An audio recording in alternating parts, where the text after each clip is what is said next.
Daniel laid three $10 bills beside Ruth's coffee cup, smoothing each one with the side of his thumb. "There," he said, "groceries at least." Ruth looked at the money, then at the brass key he placed on top of it. A strip of masking tape circled the key's square head. "Unit 214, someone had written in black marker. What is this? Dad's stuff. The things from the garage, the basement, some customer junk. I put it all in storage. You put Walter's things in a storage unit?" "I couldn't keep sorting forever, Mom." Daniel pulled on his coat. "It's paid through the end of the month. Take what you want. After that, let them auction it." He had been in Dayton 9 days. For 8 of them, he had called everything he touched a decision. The van was a decision. The oxygen concentrator was a decision. The stacks of old repair tickets, the coffee cans full of screws, Walter's winter coats hanging behind the furnace, all decisions. Ruth had begun to suspect that decision was simply the word Daniel used when he wanted grief to move faster. She picked up the key. It smelled faintly of his aftershave. "And the $30? His face tightened. "You said you needed groceries. I said the refrigerator was empty because you threw away the soup. It was 6 days old. It was frozen. It was gray. It was split pea." For half a second, she almost saw the boy who used to make gagging noises whenever she served anything green. Then he glanced toward the stack of real estate brochures on the counter, and the boy disappeared. "I've spent enough this week," he said. "Gas, the dumpster, hauling fees. That's all I can spare right now." Ruth's hand closed over the bills before they could tremble. 11 weeks earlier, she had held Walter's fingers as his breathing grew shallow and then stopped. She had thought that would be the loneliest thing she would ever do. Apparently, loneliness had room to improve. Daniel lifted his suitcase from beside the back door. "The apartment director is expecting your call. I didn't say I wanted the apartment. It's not about wanting it. This house is too much for you. The house hasn't complained. The gutters are pulling away. The mortgage is still there. The bathroom's upstairs. You're 68, Mom, and you're 40. Should I find you someplace with grab bars?" He stared at her. Ruth had not meant to say it. Or perhaps she had meant to say it for several years and had finally run out of places to store it. Daniel lowered the suitcase. "I am trying to keep you from getting buried here. You rented a place to bury everything else. That's not fair." "No. I suppose fair would have been asking me first." He dragged one hand over his face. His eyes were red, but they had been red for days, whether from grief, dust, or lack of sleep, Ruth could not tell. He had spent hours clearing Walter's garage. He had made phone calls Ruth could not make without hearing static in her head. He had also thrown away a jar containing 40 years of rubber washers because, as he put it, they were worth less than the shelf space. Both things could be true. Daniel could be helpful and unkind in the same breath. It was a talent he had inherited from somebody other than her. "My flight leaves at 5, he said. "I'll call when I get home. You'll text. I'll call." "You always say that when you mean text." He picked up his suitcase again. At the door, he paused as if waiting for her to stop him. Ruth had stopped him from plenty in his life, quitting community college, marrying a woman who disliked him, buying a boat with a cracked transom. She had stopped Walter from following him into arguments that would have lasted years. She had mailed birthday checks, hemmed suit pants, stored furniture between apartments, and learned not to ask why calls went unanswered. This time she let him leave. The back door closed. A moment later, the wheels of his rental car hissed over the wet street. Ruth stood in the kitchen with the key digging into her palm. On the counter, the real estate brochure showed a young couple laughing in a kitchen the color of bone. Daniel's agent had placed a yellow note on it. "Homes in this neighborhood are moving fast." Ruth turned the brochure face down. The house had not always been quiet. Walter used to whistle from the garage. 3 notes of a song he could never remember beyond those 3 notes. His radio played talk shows loudly enough for him to argue with people who could not hear him. Customers came through the side gate carrying lamps, fans, coffee makers, hedge trimmers, and once an electric carving knife wrapped in a bath towel. Walter greeted each broken object as if it had arrived with a personal apology. "Well," he would say, turning it over in his hands, "let's see what kind of trouble you've gotten yourself into." Then he would call toward the kitchen. "Ruth, come listen to this." She listened because Walter's hearing had been damaged at the machine shop. She listened because she could distinguish a loose bearing from a bent fan blade. She listened because he rushed when he was puzzled, and rushing made him strip screws. The customers thanked Walter. Walter thanked Ruth after they left, usually by bringing her coffee that had been reheated until it tasted faintly of the mug. Near the end, he could no longer remember which objects belonged to whom. Ruth made labels from masking tape. She wrote names, phone numbers, symptoms, dates. She thought those things were still in the garage. She went to the window over the sink. The driveway looked too wide without Walter's van. Daniel had sold it on his third day home. Ruth had signed the transfer because she could not drive a cargo van without feeling as if she were piloting a barn. The buyer paid $2,400, nearly all of which had gone toward the funeral balance and one overdue mortgage payment. Daniel had called that a good outcome. The Buick sat under the maple tree with last autumn's leaves collected around its tires. Ruth had not driven since Walter's funeral. There had been no rule against it. She simply had not found anywhere she wished to arrive. She took the 3 bills upstairs and changed out of the blouse she had worn to see Daniel off. In the bedroom, Walter's side of the closet stood open and almost empty. Daniel had donated the good clothes and discarded the stained work shirts before Ruth realized he had started. One blue flannel remained wedged behind the door. She pulled it free and pressed it to her face. It smelled like dust, not Walter. That was worse somehow. She put it on over her sweater. The sleeves covered her knuckles. Downstairs, she placed 2 of the $10 bills in her wallet and tucked the third into the Buick's ashtray for emergencies, the way Walter used to keep a folded 20 there. Then she dropped the storage key into her coat pocket. She told herself she was going only to find the photographs. The Buick started on the second try.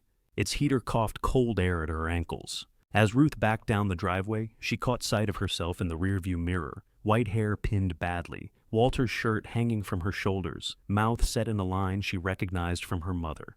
"Don't start," she told the woman in the mirror. The storage facility stood beyond a tire warehouse and a shuttered buffet restaurant, its rows of orange metal doors facing one another across wet lanes. At the office, a sign instructed customers to ring the bell. Ruth rang once. Nothing happened. She rang again. A woman's voice called, "If that's a delivery, put it under the awning. It's not. Then give me a second to become presentable." The woman who emerged was perhaps 50 with cropped silver hair and a sweatshirt that said, "I'm not arguing, I'm explaining why I'm right." She carried a wrench in one hand. "Chair wheel," she said, holding it up. The chair won. "I'm looking for Unit 214. The woman's expression changed. "You're Mercer? Ruth Mercer? I'm Tessa Ward. Your son rented the unit." She set the wrench on the desk. "He said somebody would come. He often says things right before making them somebody else's problem." Tessa gave a short laugh, then seemed to reconsider whether laughing was appropriate. "He had a crew here most of Monday. Filled the unit pretty tight." "How tight?" "You planning to go inside?" "I was hoping that was what the key was for. I mean physically inside. Because if you open that door and a belt sander comes down on your head, my insurance company will develop an interest in both of us." Ruth signed the access sheet and followed Tessa outside. The air smelled of wet pavement and rubber from the warehouse. Tessa walked quickly, her keys jangling against one hip. 214's in the back row," she said. "Rent's due on the 1st. My son said it was paid through the end of the month." "It is. Today's the 22nd. Ruth counted without meaning to. 8 days. How much? $165 plus insurance. For a metal room, for a dry metal room with a gate and cameras. At that price, it should have a bathroom. At that price, I should have a bathroom," Tessa said. "Ours has been out of order since Tuesday." They turned the corner. Unit 214 waited near the end, its orange door streaked with rain. A new silver padlock hung from the latch. Tessa stopped several feet away. "You need help opening it?" "I can manage a door. Everybody can manage it until the spring catches." Ruth fitted the key into the lock. It stuck halfway. She wiggled it, tried again, and felt the mechanism turn. Tessa reached for the handle, but Ruth got there first. The door rose 6 inches and stopped. "Spring," Tessa said. "I heard you." Together they hauled it upward. The metal slats rattled overhead with such violence that Ruth stepped back. The unit was packed from concrete floor to corrugated ceiling. Walter's workbench stood sideways just inside, its scarred wooden top buried beneath extension cords and cardboard cartons. His red tool chest had been shoved against a stack of dining chairs Ruth did not recognize. Lamps leaned together like thin, drunken people. A shop vacuum sat on top of a sewing machine. Plastic bins bowed under the weight of small appliances. Daniel's crew had not sorted anything. They had thrown an entire working life into a room and pushed until the door closed. Tessa whistled. "Your husband repair all this?" "Some of it." "You run an appliance business?" "No. Doesn't look like no. It was never a business, not a proper one." Ruth stepped over a box marked cords, maybe, her handwriting. She found another marked switches, then a coffee can with Walter's block letters. Little screws. "Ruth says I'll need." She touched the lid. Behind her, Tessa said something, but Ruth could not make out the words. The unit had altered around her. It was no longer a pile of rubbish. It was the garage before the hospital bed came. It was Walter asking where she had put the quarter-inch socket while it sat plainly in front of him. It was summer evenings with the door open, mosquitoes circling the fluorescent light, and neighbors calling hello from the alley. Ruth moved farther inside. A wicker basket had been wedged beneath the bench. She pulled it free and found a toaster wrapped in newspaper, a hand mixer without beaters, and a cream-colored lamp base. Each had masking tape attached. Mrs. Keene, switch, not motor. Luis, don't charge.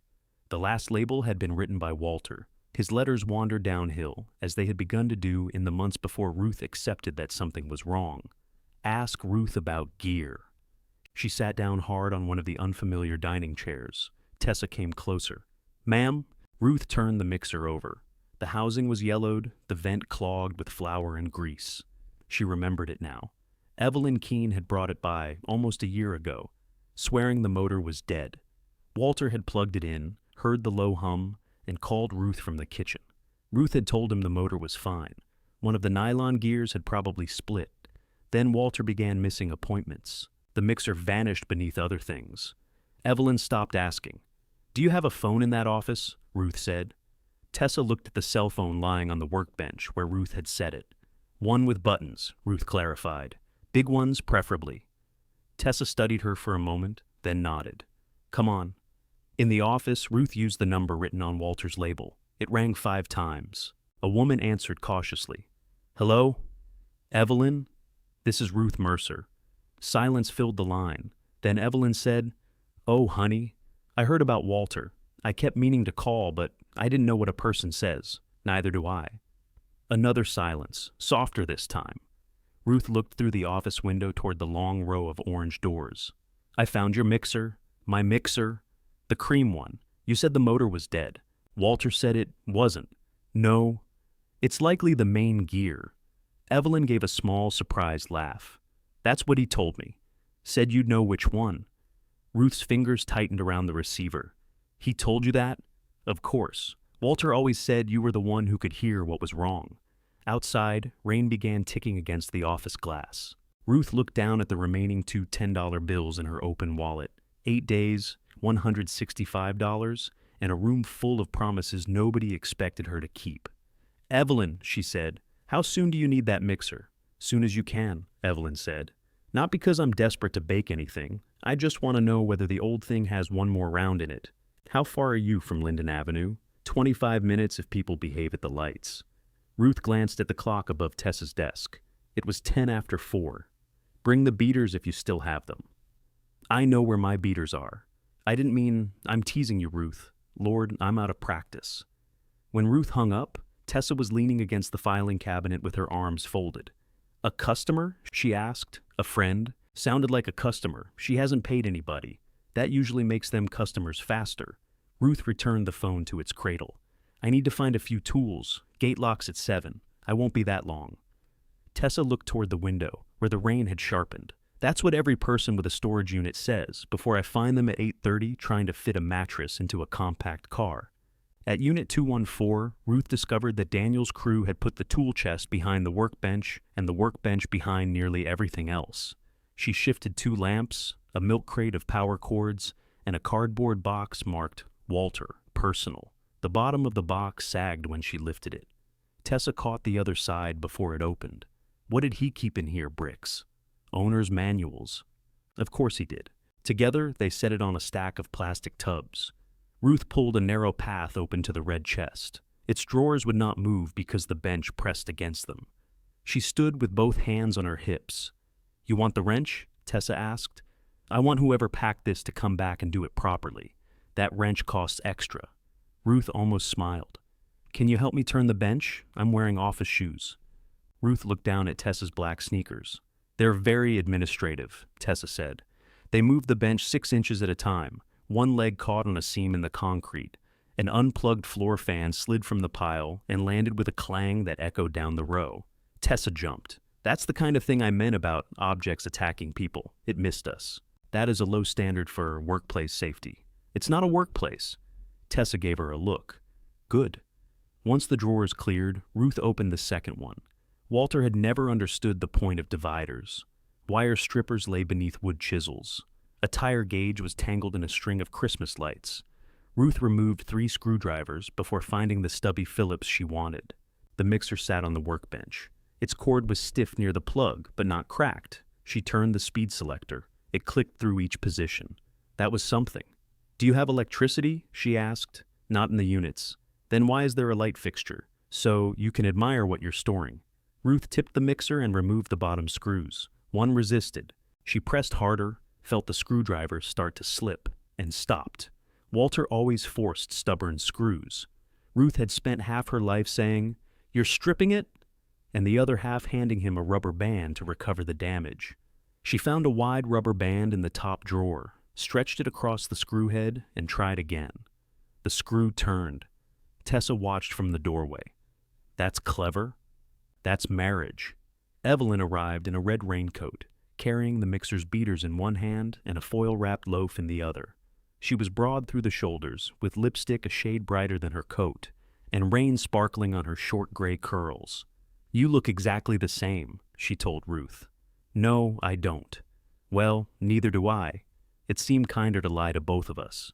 She set the loaf down, then looked around the unit. Her expression softened. "Oh," she said. "They put the whole garage in here. Most of it. I used to love that garage. Walter kept a chair by the door for me, because he said I made every repair take twice as long." "You did. I tell a complete story." "That takes time." Evelyn reached for Ruth, hesitated, then gave her a firm hug. Ruth's body went stiff before it remembered how to receive one. Evelyn smelled of rain and peppermint. "I'm sorry," Evelyn said against her shoulder. Ruth nodded. If she spoke, the afternoon might become about something else. They fitted the beaters into the mixer and turned them by hand. One rotated freely, the other caught every half turn. "He said the gear?" Evelyn asked. "He thought so." "Did he usually think right?" "Eventually." Inside the housing, flour had packed itself around the motor vents in pale, greasy clumps. Ruth cleaned it away with an old toothbrush. The motor shaft turned. One nylon gear had lost 4 teeth in a neat row. "There you are," she murmured. Evelyn bent closer. "Is that good?" "It's good to know what's broken. Can it be fixed, if I have the part?" That was a larger if than Ruth wanted to admit. Walter had saved pieces from every appliance he dismantled, but Daniel's packing had scattered the system Ruth once imposed. She opened cartons until she found one marked mixers, parts, though the word mixers had been crossed out and replaced in Walter's handwriting with probably. Inside were switches, brush caps, beaters that matched nothing, and 3 small gears in a sandwich bag. Ruth held each against the damaged one. The last had the same diameter and tooth pattern, but its center opening was too tight. Walter would have bored it out with the drill press. Ruth searched the chest for a round file. "You need light," Evelyn said. "I can see. You're holding that thing 2 inches from your nose. My arms aren't long enough." Tessa brought a battery work light from the office. She set it on the bench without comment and angled it over Ruth's hands. The filing took patience. Ruth stopped twice to test the fit. On the 3rd try, the salvage gear seated on the shaft without wobbling. She added fresh grease from a tube that had not yet hardened, closed the housing, and tightened the screws in opposite corners. "There's an outlet in the office," Tessa said. The 3 women carried the mixer inside as solemnly as if they were transporting an organ for transplant. Tessa cleared invoices from the corner of her desk. Evelyn inserted the beaters. Ruth plugged in the cord and kept one hand near the socket. "Don't stand so close," she said. Evelyn took half a step back. "I meant farther than that. If it explodes, I want to see why." Ruth moved the selector to its lowest setting. The motor hummed. The beaters turned once, twice, then stopped with a sharp plastic click. Evelyn's face fell. Ruth switched it off. Gears sitting too high? How do you know? I heard it. Back in the unit, she reopened the housing. A thin washer beneath the replacement gear was enough to shift the teeth out of alignment. She removed it, reassembled the mixer, and tried again. This time, the beaters spun smoothly. At full speed, the motor made a clean, rising whine that Ruth felt in the center of her chest. Evelyn laughed. Not a polite laugh, but a delighted bark that startled Tessa. "Well, look at you," Evelyn said to the mixer, acting like nothing happened. She reached into her purse and placed a 10 and a 5 on the desk. Ruth pushed them back. Walter already had it. Walter didn't finish it. It was one gear. And how many years did it take you to know which gear and where to find another? Years don't go on the bill. They ought to. Ruth did not pick up the money. Evelyn tucked it beneath the mixer. "If you refuse, I'll leave it in the parking lot and make Tessa fill out paperwork." "I would," Tessa said. "A lot of paperwork." Ruth accepted the $15. Tessa waited until Evelyn had taken the mixer and loafed to her car. Then she said, "I'm glad it worked. So am I. But you can't run a repair operation here. One mixer isn't an operation. One mixer is how operations begin. Then there's a sign, people blocking the lane, somebody using a blowtorch next to Unit 215's wedding decorations. I don't own a blowtorch." Tessa looked toward the packed unit. "You sure?" "No. I'm not trying to be mean. Storage lease says no retail activity, no workshop, no customers wandering around. Liability." Ruth folded the $15 and slid it behind the remaining bills in her wallet. "I have 8 days. I'm trying to decide what to keep." "That's fine. Decide all you want." Back at home, the house smelled cold. Ruth carried Evelyn's lemon loaf into the kitchen and cut a slice before taking off her coat. It was dense enough to repair a foundation, but the icing was good. Her phone showed one message from Daniel. "Landed. Please call apartment place tomorrow. Love you." Ruth read it twice. She typed, "Glad you landed," then erased the words. She typed, "I went to storage," erased that too, and finally put the phone face down. The $15 lay beside Daniel's 3 tens. 45 altogether. It looked like more when she arranged the bills edge to edge, less when she remembered the rent. She ate a second slice of loaf over the sink. The next morning, she stopped at Halpern Hardware and bought an assortment of glass fuses, electrical tape, and 2 small coffees. The total was $11.83. She nearly put back the coffee, but Walter had always said no useful decision had ever been made dry. Tessa accepted 1 cup through the office window. "Bribe?" she asked. "Coffee. Bribes are usually better." Her broken chair sat upside down on the desk, 1 caster removed. Tessa had attacked the metal stem with pliers, scoring it badly. "You're making that worse," Ruth said. "Thank you for the encouragement. The retaining ring is gone." "The what?" "The little split ring that keeps the caster stem inside the socket." Tessa held up the pliers. "Can this be the retaining ring? Not unless you plan to sit very still." Ruth found a ring of the right size in Walter's coffee can and pressed it into the groove with the tip of a flat screwdriver. The caster snapped into place. When Tessa turned the chair over, it rolled cleanly. She sat, pushed backward, and stopped herself against the filing cabinet. "Well," she said, "that's annoyingly competent. I'll try to do worse next time." Tessa sipped her coffee. "You can work with the door open between 9 and noon. Quiet hours. No sign, no crowd, nothing sold on the property. If somebody comes to collect an item, they come one at a time. I thought one mixer was how operations began. I'm choosing to believe it was how a chair got fixed." A car horn sounded outside. Evelyn stood beside an old blue sedan, waving as though directing an aircraft. A tall man in a brown work jacket was lifting a brass floor lamp from the trunk. He had a mechanic's heavy forearms, a careful gray beard, and the wary expression of someone who had been volunteered. "I brought you Malcolm," Evelyn called, "and the lamp." "I brought the lamp," the man corrected. "She brought me." Evelyn ignored him. Malcolm Price. Ruth Mercer. Malcolm works on city buses and believes that makes him an expert on every object containing wire. I said I could probably fix a lamp. "You've been saying that since October." Malcolm set it beside the workbench. "Switch is bad." Ruth ran her fingers along the cord. Near the plug, the insulation felt soft and tacky. One blade was darkened at the base. She looked at Malcolm. "You've been plugging this in?" "Once or twice." Where? Living room. Anything in that room you dislike? His wary expression shifted. Why? Ruth held up the scorched plug. Because this lamp hasn't been trying to turn on, she said. It's been trying to set your house on fire. Malcolm took the plug from her and turned it beneath the work light. That could just be dirt. Dirt doesn't melt plastic. It's an old lamp. Old isn't a diagnosis. Evelyn made a please sound. I told you I liked her. You told me she could fix it. I can fix it, Ruth said. That doesn't mean you're going to enjoy being wrong. Malcolm crouched beside the lamp and worked the switch. It turned with a hard click. Switch still feels bad. It may be bad too. That's what I said. You said it was the problem. It's one of the problems.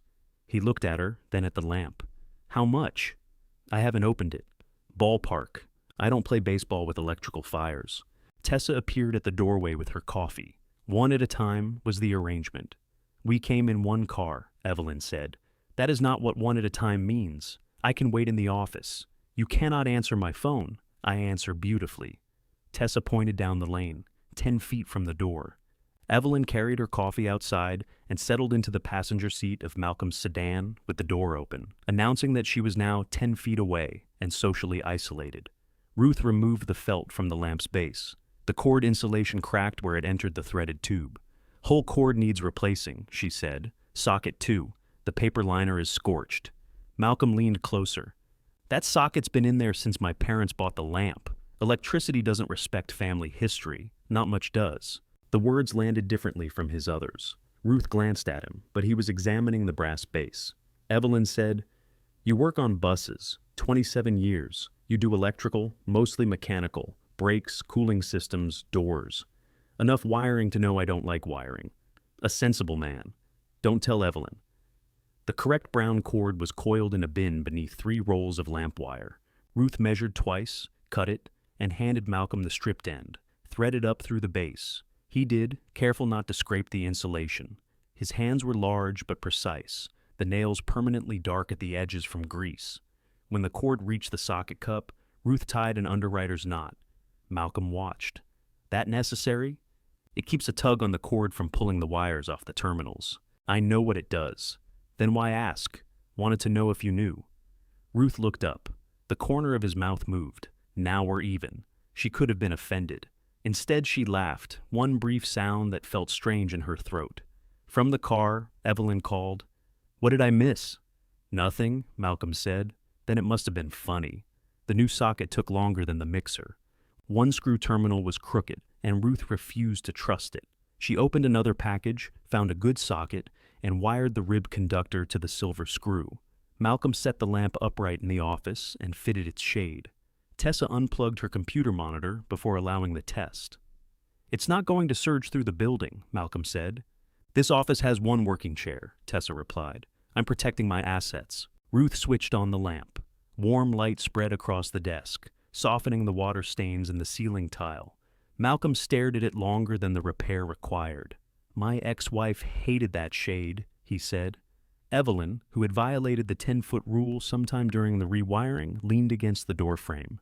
Your ex-wife hated anything that required dusting. She took the vacuum cleaner. She won it in negotiations. No one wins a vacuum cleaner, Ruth adjusted the shade. You kept the lamp. It was my mother's. Good light for reading. He cleared his throat. How much?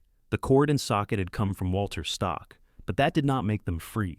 Ruth pictured the rent notice, the 22 on Tessa's wall calendar, and the bills in her wallet, 25. Malcolm reached for his wallet without arguing. He handed her 2 20s. I don't have 15 in change. Put it toward the next thing. There may not be a next thing. He looked past her toward Unit 214. There's always a next thing. Ruth found $10 in her wallet, and Evelyn produced a 5 before anyone could stop her. Malcolm accepted the full change with a resigned shake of his head. You're all difficult, he said. That's why none of us are married, Evelyn replied. Tessa raised a finger. I am. To someone patient, I assume. To someone who travels for work. By 11, the lamp was gone, but Malcolm remained. He stood at the edge of the unit studying the packed contents. You need this bench turned the rest of the way, he said. I need half of this hauled out. Where? That's the problem. Any of it trash? Probably. Walter's definition of trash was generous. Malcolm lifted the dead floor fan that had fallen the day before. Motors seized. How can you tell without plugging it in? He pushed one blade. It barely moved.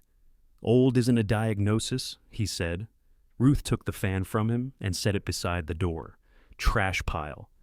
They made 3 zones in the lane: discard, unknown, and belongs to somebody. Tessa allowed it after warning them that every object had to be back inside by noon. Malcolm moved the heavy pieces while Ruth read labels. Evelyn recorded names on the backs of old bank envelopes she found in her purse.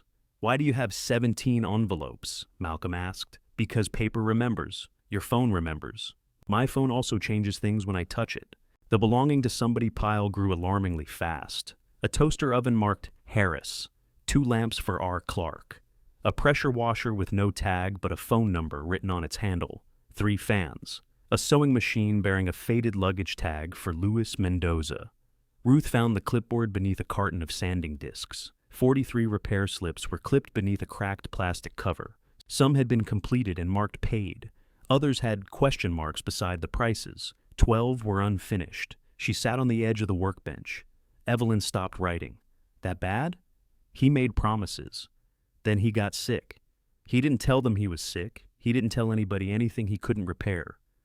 Ruth ran her thumb over Walter's handwriting. The later entries were unsteady, dates transposed, names spelled 2 different ways. On one slip, he had written "Call Ruth" before crossing it out so hard the paper had torn. Malcolm stood quietly beside the stack of dining chairs. He did not offer comfort. Ruth liked him better for it. They took the clipboard to Tessa's office and used the desk phone. The first number had been disconnected. At the second, a man said he had replaced his toaster months ago and told Ruth to throw the old one away. The third belonged to a woman named Janice Harris, who said she had assumed Walter died with her toaster oven still in his garage. He did, Ruth said before she could soften it. There was a pause. Oh, Janice said. I'm sorry. That came out awful. It came out accurate. Can it be fixed? I don't know yet. Well, don't spend much. It's not a fancy one. Ruth wrote "call" first beside the name. Luis Mendoza answered on the 4th ring. His English was careful and formal. When Ruth mentioned the sewing machine, he exhaled. My sister's machine. I use it for alterations. Walter wrote not to charge you. He repaired my restaurant slicer. I brought him food for a month. You don't owe him. That was not owing. That was feeding.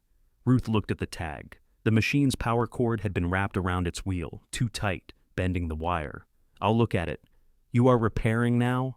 I'm sorting. Sorting becomes repairing if you are not careful. Ruth glanced toward Unit 214. I'm beginning to understand that.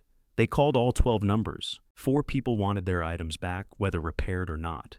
3 told her to dispose of them. 2 numbers no longer belonged to the names on the slips. 1 woman began crying when she heard Walter's name and hung up before Ruth could ask about the lamp. Luis wanted the sewing machine. Janice wanted an estimate. Evelyn redrew the list on a sheet of Tessa's copier paper, making columns for return, repair, released, and unknown. You put a line through names, she told Ruth. You don't scribble over the whole thing. People need to read what changed. It's my list. It's a public hazard. Tessa glanced at the wall clock. 12:03, they repacked the lane. Malcolm wedged the discarded items near the entrance so they could be removed without dismantling the unit. Evelyn stacked the customer pieces by name. For the first time, a narrow aisle ran from the door to the back wall. Ruth could see Walter's drill press now. Its belt cover was rusted, and the motor cord had been cut off. Beside it sat a gray metal cabinet with shallow drawers, each labeled in Ruth's handwriting. Fuses, brushes, grommets, O-rings, don't mix these. Daniel's crew had carried the labels out of her garage without realizing they were carrying her work. Her phone rang as she was locking the unit. Daniel. She considered letting it stop, but Evelyn and Malcolm were standing close enough to notice. Hello? Mom?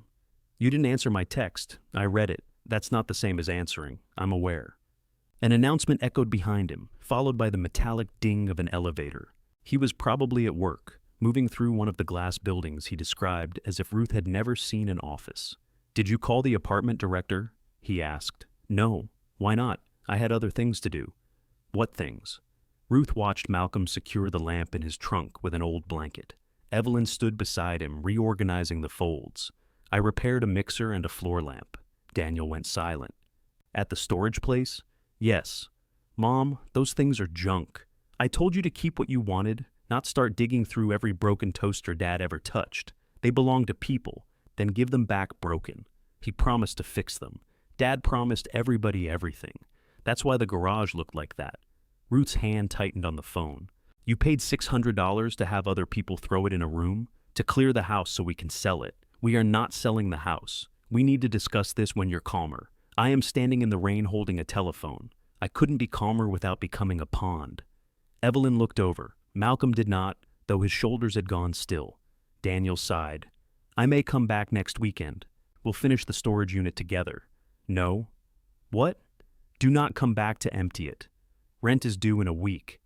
I know. You don't have money to waste on this. The words were true enough to hurt. I'll handle it, Ruth said. How? She looked at the $15 Malcolm had paid her, folded behind Evelyn's money. After the hardware store, she had $58.17. The unit needed $165. I'll handle it, she repeated, and ended the call. Evelyn pretended to examine Malcolm's tire. Malcolm pretended not to notice Evelyn pretending. Ruth slipped the phone into her pocket. You need $106.83, Evelyn said. You were listening. You talk louder when you're angry. I do not. Malcolm closed the trunk. What still works in there? Not enough. That wasn't my question. Ruth glanced back at the orange door. The answer was buried in stacked boxes, unfinished promises, and years of parts Walter had saved because she had told him they might matter. Malcolm took his work gloves from his coat pocket. What time does she let you start tomorrow? 9. He pulled the gloves on. Ruth said, You got your lamp. Didn't say I was coming for the lamp. Then why are you coming? Malcolm looked toward the unit. To see if that fan is really trash. The fan objected to being called trash by giving Malcolm a reason to take it apart. It's not the motor, he said, turning the blade with the tip of one finger. Rear bushing's dry. Yesterday you said seized. Seized describes what it's doing, not why. Ruth handed him a screwdriver. Old isn't a diagnosis. I regret teaching you that. You didn't teach me anything. He grinned and removed the cage. They worked at Walter's bench with the storage door open, the morning sun stopping just short of their shoes. Ruth had brought a cushion for the dining chair. Malcolm had brought a canvas tool bag, despite claiming he was only there to inspect the fan. His tools were cleaner than Walter's had ever been, each wrench fitted into a stitched pocket. You iron those? Ruth asked. Take care of tools. They take care of you. Walter believed tools enjoyed hide and seek. He wasn't wrong. At 9:15, Evelyn arrived carrying a folding chair, a clipboard, and a paper bag of egg sandwiches. Tessa intercepted her halfway down the lane. No office. It's a chair. It's an office with hinges. I'm here to help Ruth sort. You're here because you've appointed yourself foreman. Coordinator, Evelyn corrected. Foreman shout. You shouted at me from the gate. You were far away. Ruth came to the doorway. We'll keep the lane clear. Tessa pointed 2 fingers at her own eyes, then at the unit, and returned to the office. Evelyn opened her chair exactly 10 feet from the door.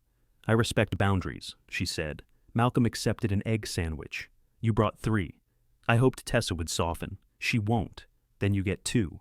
The fan's rear bearing was not a bearing at all, but an oil-soaked felt ring around a bronze bushing. The felt had turned hard. Malcolm cleaned the shaft while Ruth searched Walter's cabinet for replacement felt. Bottom drawer, she said. You haven't looked. Bottom drawer, left side, behind the faucet washers. He found a small envelope labeled felt, not for crafts. Malcolm held it up. Did Walter raid your sewing supplies? He ruined my good cutting mat first. They cut a new ring, soaked it with machine oil, and reassembled the motor. The blade spun with a flick and coasted through 7 slow revolutions. Not trash, Malcolm said. Not safe yet. The cord was brittle near the strain relief. Ruth replaced it while Malcolm cleaned the switch contacts. Tessa allowed them to test the fan through the office outlet after unplugging her monitor again. It started with a low hum and pushed a stream of dusty air across the room. Papers lifted from Tessa's desk. She caught an invoice against her chest. Marvelous. It works and creates weather. Evelyn placed the fan under released on her list. Its former owner had told Ruth to dispose of it. We could sell it, she said. Not here, Tessa replied. I understand that. My porch exists outside your jurisdiction. Ruth switched off the fan. It isn't ours. The man released it. He said throw it away. You improved it instead. That doesn't make it ours. Malcolm wiped his hands. Makes it $20 more useful than it was. Evelyn tilted her head toward the rent notice, visible through the office window. How moral do you need a fan to be? Ruth did not answer. Taking money for Evelyn's mixer and Malcolm's lamp had felt like finishing Walter's work. Selling something a stranger abandoned felt different, though she could not say why. They compromised by calling the owner again. He laughed when Ruth asked permission and said she could sell the fan, marry it, or run it for mayor, as long as he never had to see it. Evelyn photographed it on her porch that afternoon.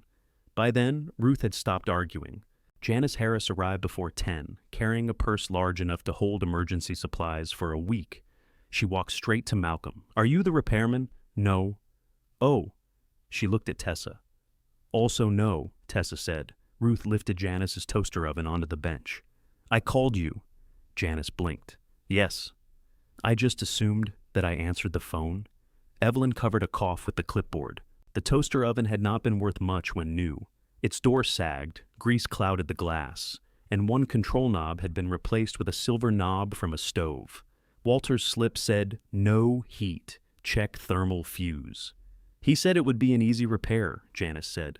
Walter said that when he didn't know yet. He also said $20. When was that? Last spring. Ruth found the thermal fuse open, but the connector beside it had overheated and blackened. Replacing only the fuse would restore power without addressing the loose connection that had caused the heat. It needs a fuse, a new connector, and cleaning around the terminal, Ruth said. $30. You said Walter told me 20. You told me Walter told you 20, Janice pursed her lips. It's only a toaster oven. That is exactly what it'll be if I fix it. If I don't, it's a metal box taking up my bench. Malcolm lowered his head over the fan so Janice would not see him smile. Could your husband have done it for 20? Janice asked. Probably. Walter hated charging people. That was nice of him. It was expensive for us. The words surprised Ruth as much as Janice. Walter's generosity had been one of the things she loved about him. It had also meant unpaid electric bills tucked beneath the bread box and repairs that cost more in gasoline than they earned. Janice opened her purse. 30 if it works. Nothing if it doesn't. With the correct fuse from the hardware assortment and a new high-temperature connector from Walter's cabinet, the repair took 40 minutes. Ruth cleaned the contact, checked the insulation, and made Malcolm stand by with a metal tray during the test. The upper heating element glowed orange. The lower element followed. The thermostat clicked off at the proper temperature. Janice counted 3 tens into Ruth's hand. I hope it lasts, she said. So do I. Walter used to guarantee things. Walter used to guarantee weather stripping for life. He stood behind his work.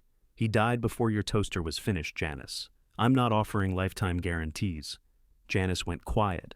For a moment, Ruth thought she had gone too far. Then Janice touched the toaster oven's crooked silver knob. My husband died 7 years ago, she said. He put that knob on. Couldn't find the right kind and got mad at the company for changing the shaft size. It's a terrible knob. It is.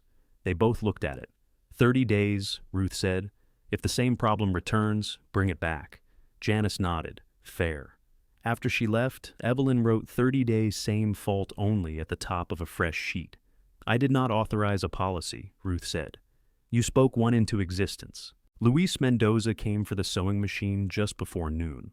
He wore black kitchen trousers and carried 2 foil pans that filled Tessa's office with the smell of roasted peppers and garlic.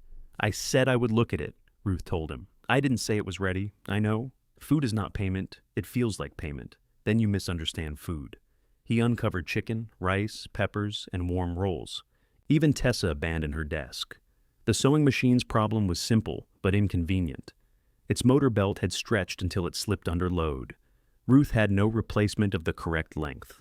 I can order one, she told Luis. 4 or 5 days. He ran a thumb over the machine's chipped black enamel. It waited this long. Walter wrote not to charge. Luis gave her the same careful look he had given the food. Walter did not decide every future thing. He decided this one. He decided because I fed him. You said that wasn't payment. Luis smiled. Now you understand. They agreed he would buy the belt and Ruth would install it without labor charge. Before leaving, Luis wrote his restaurant address on Evelyn's list and told all of them lunch would be half price if they stopped arriving at the busiest hour. At noon, everything went back into the unit. The aisle remained. On the wall beside the workbench, Evelyn taped the 4-column list. Despite Ruth's objection, that tape left marks. The fan sold from Evelyn's porch for $22. The buyer sent an extra $2 because he did not have change, and Evelyn refused to deliver them back on principle. With Janice's $30, Ruth had $110.17, $54.83 short. Ruth counted twice on the workbench while Malcolm examined the pressure washer with the phone number on its handle. "Pump housing's cracked," he said. Ruth crouched beside him. A hairline fracture ran beneath the inlet. Mineral deposits crusted the edges, freezing damage. Probably had water left in it over winter. The owner, Curtis Bell, arrived after Evelyn called. He was a square man in a golf shirt, with sunglasses perched on his head, though the sky had gone cloudy. He looked past Ruth to Malcolm. "Walter's guy?" "Walter didn't have a guy," Ruth said. Curtis pointed at the washer. He said it needed a valve. "The pump housing is cracked. I already bought the valve, then return it. Walter told me he could fix it." Walter didn't see the crack. Curtis's mouth tightened. "He had it 8 months. He was ill. And now you people want money?" "No one has asked you for money." Curtis turned to Malcolm. "Can you fix it?" Malcolm crossed his arms. "She just told you what's wrong. I'm asking you, and I'm telling you she knows more about this one than I do." Curtis stared at the crack. "I can epoxy that." "You can," Ruth said. "Then you can stand beside it while it holds pressurized water next to an electric motor. So, it's junk, it needs a replacement pump assembly. That costs more than this model is worth. That's convenient for whom?" He gripped the washer's handle and rolled it toward his truck. One wheel squealed. "My wife said bringing it here was a waste of time." Ruth watched him wrestle it into the bed. "Your wife has good instincts." The truck left hard enough to spit gravel. Tessa stepped out of the office. "For the record, I enjoyed that. He'll tell people I couldn't fix it. You couldn't fix it, I wouldn't fix it badly." People leave that part out. A woman stood just inside the gate, waiting for Curtis's truck to pass. She wore navy work pants and a gray shirt embroidered Hamilton House Hotel. A rolling tool case followed behind her. She looked tired, perhaps at the end of a night shift, but her dark eyes moved alertly from the repaired fan's empty spot to the open pressure washer slip on Evelyn's clipboard. "Ruth Mercer?" she asked. "Yes, I'm Priya Shah." Evelyn told a dining room full of people that you can diagnose motors by sound. Evelyn lifted one shoulder. It was a quiet dining room. Priya set a rectangular electronic control board on the bench. 2 relays, a capacitor, and several connectors rose from its green surface. Ruth looked at it. "I don't repair circuit boards." "Good," Priya said. "I do." She opened her tool case. Inside, a digital meter and insulated drivers rested in precise rows. "What I can't figure out is why the motor this controls keeps drawing too much current after it warms up." Evelyn said, "There's a bus mechanic here too." Malcolm looked at Ruth. Ruth looked at the money on the bench, the unfinished list on the wall, and the clock moving toward the end of Tessa's permitted hours. Tessa sighed. "One at a time has completely lost its meaning." Priya glanced at the crowded doorway. "Should I come back?" Ruth touched the edge of the circuit board. 9 tomorrow, she said. "Bring the motor." Priya returned with the motor on a luggage cart, its black housing strapped down with 2 orange cords. "That came out of a hotel?" Malcolm asked. "Laundry exhaust system. We have 2. This is the smaller one. It's the size of a washing machine. The larger one requires a forklift." Tessa stepped from the office. "No forklifts. No forklift," Priya assured her. "No guests, no flame, and the hotel knows I have it. I didn't ask the last one. You were going to." Tessa considered this, then nodded. 9 to noon. Priya had already disconnected the motor from its fan assembly, photographed every wire, and tagged each lead. She placed the control board beside it and showed Ruth a page of measurements. "Cold. It runs normally," Priya said. After 14 minutes, current climbs, thermal protection trips around 19. "You timed it?" 4 times. "When do you sleep?" "Thursday." Malcolm studied the bearing housing. "You pulled the end bells?" "I wanted somebody to listen before I changed anything." Ruth liked that answer. They wheeled the motor to the office outlet. Tessa refused until Priya produced a heavy extension cord, a portable breaker, and a printed hotel work order bearing her supervisor's signature. "You carry paperwork?" Tessa asked. "I'm a woman in maintenance," Priya replied. "I carry paperwork, photographs, and the names of 3 people who saw me do everything correctly." Malcolm coughed into his fist. "What?" Priya asked. "Nothing. I'm learning." The motor started with a deep, even hum.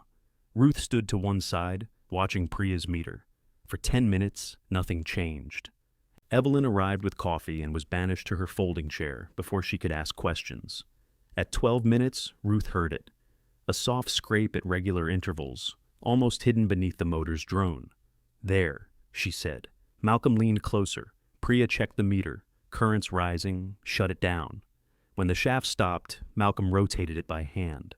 1 point in every revolution offered faint resistance. "Bent?" Priya asked. "Could be."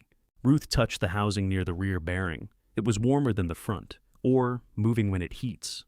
Priya removed the end cover. Inside, a bright crescent had been rubbed into the housing. The bearing sat slightly crooked in its mount. "Retaining plate," Malcolm said. One of its 2 screws had backed out. The other had tightened at an angle, pulling the bearing off center. As the housing warmed and expanded, the shaft shifted enough to rub. Priya stared at it. "I replaced the capacitor." "Capacitor tested bad?" Ruth asked. "Borderline. Then it wasn't wasted. It also wasn't the problem." "No," Ruth said. "But now you know one more thing that isn't the problem." Priya gave her a sideways look. "Is that supposed to make me feel better?" It never made Walter feel better. Malcolm cleaned the threads. Priya found a replacement screw in her case, but rejected it because the grade was wrong. Walter's cabinet produced the correct one. They aligned the bearing, tightened the plate evenly, and added a thread-locking compound Priya had brought. On the second test, the motor ran 25 minutes without the current drifting. Priya watched her meter as if expecting it to betray her. "Turn it off before Tessa charges us rent on the outlet," Malcolm said. "I heard that," Tessa called. Priya shut down the motor and wrote the final reading on her sheet. "My supervisor approved $40 for outside diagnostic help." Ruth shook her head. "You diagnosed it. I diagnosed the circuit. You found the fault. Malcolm found the loose plate. Malcolm was wiping the housing. Don't put me in this." Priya took 2 20s from an envelope clipped to the work order. "You supplied the workspace and the parts. If I return with all $40, accounting will ask why I removed a hotel motor for free. Tell them the truth. I work at a hotel. We avoid alarming accounting with unusual truths." Ruth accepted 30 and made Priya take 10 for the screw, compound, and whatever else her supervisor could understand on a receipt. Evelyn immediately wrote motor diagnostic, 30 on the list. "You can't write receipts on the back of Tessa's copier paper," Priya said. "Finally," Tessa said, "a professional." Priya pulled a duplicate receipt book from her tool case and handed it to Ruth. "I don't have a business," Ruth said. "You have handwriting customers can't read. This solves one problem." Evelyn looked offended. "My handwriting is excellent. Then you can fill them out." Priya stayed after the motor was loaded. She examined Walter's cabinet, opening each shallow drawer only far enough to read the label. "You organized this?" "Years ago. These brush sizes are impossible to find locally. Walter saved everything." People say that as criticism until they need the thing. At 11, Regina Clark arrived for her 2 lamps. She was a narrow woman in a camel coat, with silver hair cut sharply at her jaw. One lamp had been repaired before Walter's illness. The other still bore a tag reading, "Flickers when hot." Regina touched the repaired lamp's porcelain base. "My mother hated these. I kept them out of spite, and then she died before I could enjoy winning." Evelyn nodded. "Spite is poor company, but excellent storage." The second lamp had a loose socket rivet and heat damage insulation. Ruth could replace the socket and upper wire, but the repair required dismantling the cluster. $45 for both, she told Regina. "One is already done. This one will take an hour." Walter said 30. Ruth looked at Evelyn. "Did every person in Dayton get a price from my husband?" "He was chatty," Evelyn said. Regina studied Ruth, then the lamp. 40 if I take them tomorrow. 45 if you want the damaged wire replaced. That sounds like blackmail. It's electricity." Regina sighed. 45. Priya stayed for the rewiring. She worked more slowly than Ruth expected, checking each connection with her meter before letting Ruth close the socket. "You're very cautious," Ruth said. "I prefer cautious to memorable. Studying for something? Electrical contractor certification. I passed theory last year and failed practical." Evelyn looked up from the receipts. "Why?" "I rushed a panel sequence and missed a bonding error." "You know what that means?" Evelyn asked Ruth. "No, it means she knows exactly why she failed, which is more than most people." Priya kept her eyes on the lamp. "It means I failed." Ruth recognized the tone.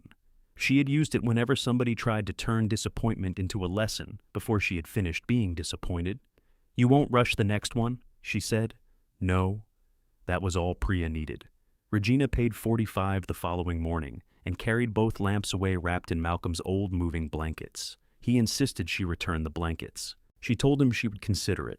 The rent was still $12.84 short after Ruth set aside the 310s Daniel had left. She had kept them together in the zippered section of her wallet, though she could not have said why. The bills were no different from other money, except for the faint crease Daniel's thumbnail had pressed into the top one. Evelyn sold a release bread machine from her porch for $10 after Ruth cleaned it and replaced a paddle seal. The buyer tried to talk her down to $7. "I told him the paddle alone was worth $9, Evelyn reported. "Was it? I have no idea." They remained $2.84 short. Ruth could have used one of Daniel's bills. Instead, she went home and opened the blue ceramic bowl where she kept quarters for the laundromat, though she had not used a laundromat since 1989. She counted out 11 quarters and 9 pennies, then found a nickel beneath the refrigerator. The next morning, she laid $177.84 on Tessa's desk. Tessa counted it once. Rent, insurance, and tax for 30 days. "I'd like the unit changed into my name. That part's less romantic." "I'm not asking for romance." Tessa took Ruth's driver's license and printed a new agreement. Ruth read every page. The lease prohibited conducting business, storing fuel, sleeping overnight, blocking lanes, modifying electrical service, and keeping live animals. "I wasn't planning on animals. They arrive after the sleeping." Ruth signed. Tessa printed a receipt with Ruth Mercer at the top. Daniel's name disappeared from the account in a few keystrokes. It did not make the unit more valuable. It did not settle the mortgage or fill Ruth's refrigerator.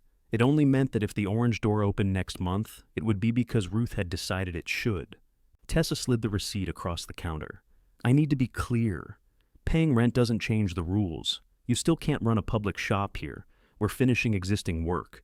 You repaired a bread machine that had been released. We finished its potential." Tessa pressed her lips together. "That sounds like Evelyn." "It does. Quiet hours can continue for now."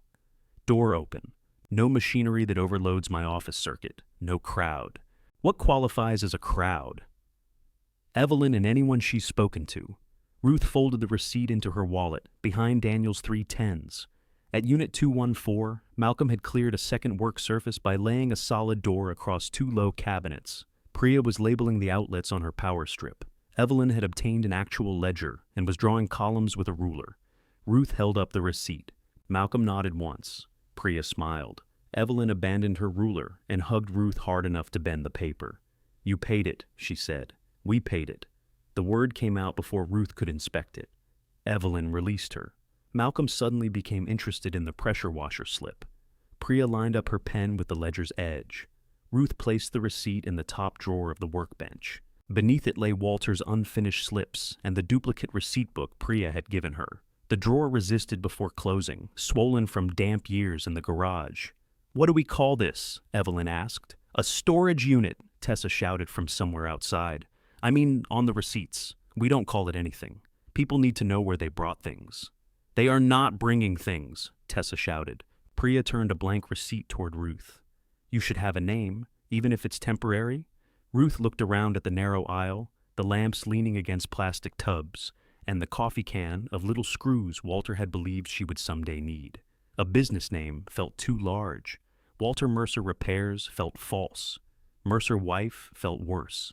She took a piece of cardboard from the bread machine box and wrote in black marker, "Repairs considered. No promises."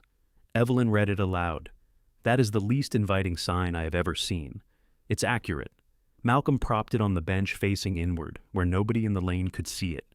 Tessa appeared at the door. No sign. It isn't posted. It's cardboard with words. It faces us. Tessa studied the message. No promises, she read. Keep it facing in. Ruth picked up Luis's sewing machine belt, which had arrived in the morning mail. Priya opened her meter. Malcolm moved the machine beneath the work light. Evelyn entered the job on the first clean page of the ledger. Outside, the orange door stayed open. Inside, for the first time, nothing felt abandoned. Luis's sewing machine objected to its new belt by throwing it off twice. The pulley is out of line, Priya said. It wasn't before, Ruth replied. It may have been. The loose belt tolerated it. Malcolm sighted along the hand wheel. Motor brackets bent. Ruth ran her fingers beneath the bracket and found an old impact mark. Someone had dropped the machine or struck it against a table. Walter's slip mentioned only the belt. Can you straighten it? Evelyn asked. Anything can be straightened, Malcolm said. Question is what breaks while you do it. They loosened the motor, corrected the bracket a fraction at a time, and fitted the belt again. Luis arrived carrying a pair of trousers with one cuff pinned and a tray of roast beef sandwiches. I thought food was not payment, Ruth said. It is lunch. For 6 people? Luis looked toward Tessa's office. I was warned she guards the gate. Tessa accepted a sandwich while maintaining that her decision was not payment for access. Luis plugged in the machine, threaded it, and ran a neat seam along the inside of the trouser cuff. The motor held its speed. He stopped with his hands resting on the black enamel. My sister taught me on this, he said. She was better. I am more stubborn. You don't have to explain why you kept it, Ruth said. People only ask that question about old things. Nobody asks why you bought something new. He folded the trousers and left $20 beneath the sandwich tray. Ruth followed him to the gate. Walter wrote not to charge you. Then charge me for Malcolm bending, Priya measuring, Evelyn recording, and Tessa threatening. I did not threaten, Tessa called. You have a gift for hearing your name, Luis told her. Ruth tried to return the money. Luis stepped into his car and locked the doors. Evelyn added 20 to the ledger. You encouraged him, Ruth said. I didn't control his locks. Within days, the ledger grew crowded. Not with miracles or expensive restorations, but with the small failures that made daily life irritating. A coffee maker that stopped heating, a lamp that flickered, a box fan that sounded like a lawnmower, a vacuum whose cord rewound only if its owner shouted at it. Ruth accepted what they could safely test and refused what they could not. Gas engines remained outside. Microwaves were rejected because the unit lacked the proper equipment. Anything with swollen batteries went into a metal safety bucket Priya brought from the hotel. Tessa scheduled arrivals 15 minutes apart and claimed this did not make her their receptionist. It makes you a gatekeeper, Evelyn said. I was already a gatekeeper. That is literally my job. On the 7th morning, Ruth's right hand locked around a screwdriver. She had been replacing the switch in a desk lamp. When she tried to release the handle, her fingers stayed curled. Pain ran from her thumb into her wrist. Priya noticed first. Stop. It's a cramp. You've had it for 10 minutes. 8. That distinction is not helping you. Ruth soaked her hand in warm water in Tessa's office sink. Malcolm finished closing the lamp under her direction, which he accepted until she corrected the same wire twice. I heard you the first time, he said. I'm making sure. You're making my hand cramp. Evelyn brought Ruth half an egg sandwich and stood over her until she ate it. I am not an invalid, Ruth said. No. Invalids are more cooperative. Walter had once worked 3 straight days with an infected splinter because he did not want Ruth to see his doctor bill. Ruth had called him ridiculous. Sitting with her palm in a plastic bowl, she understood how pride could make pain feel like private property. The cramp released, but Priya rearranged the bench before allowing Ruth back. Frequently used tools moved from the lowest drawers to pegboard hooks. Malcolm built a raised platform from scrap plywood, so Ruth did not have to hunch over small work. Evelyn wrote, break at 11:30 in the appointment ledger. Ruth crossed it out. Evelyn wrote it again in ink. The first item Ruth could not repair belonged to an accountant named Howard Penn. His tabletop radio had belonged to his late partner. The case was brown bakelite, cracked at one corner, and the dial glowed beautifully after Priya replaced a failed lamp. But the transformer grew dangerously hot. Howard watched from the doorway while Ruth tested it. It played before I brought it, he said. For how long? 3 minutes, sometimes 5. That isn't playing. That's warning you? Can you replace the transformer? Not with one I trust. We'd need to order it, and the cost would be more than the radio. I don't care about the cost. That doesn't make the part available. His face closed. Walter said he could keep anything going. Ruth heard the past tense beneath his words.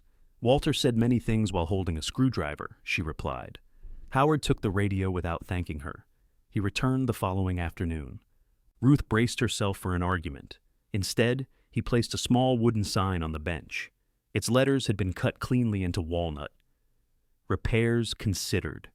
No promises. I make office signs, he said. Your cardboard curled. I didn't fix your radio. You didn't burn down my apartment. That's a low standard. It's higher than some. He refused money and left before Evelyn could make him sign anything.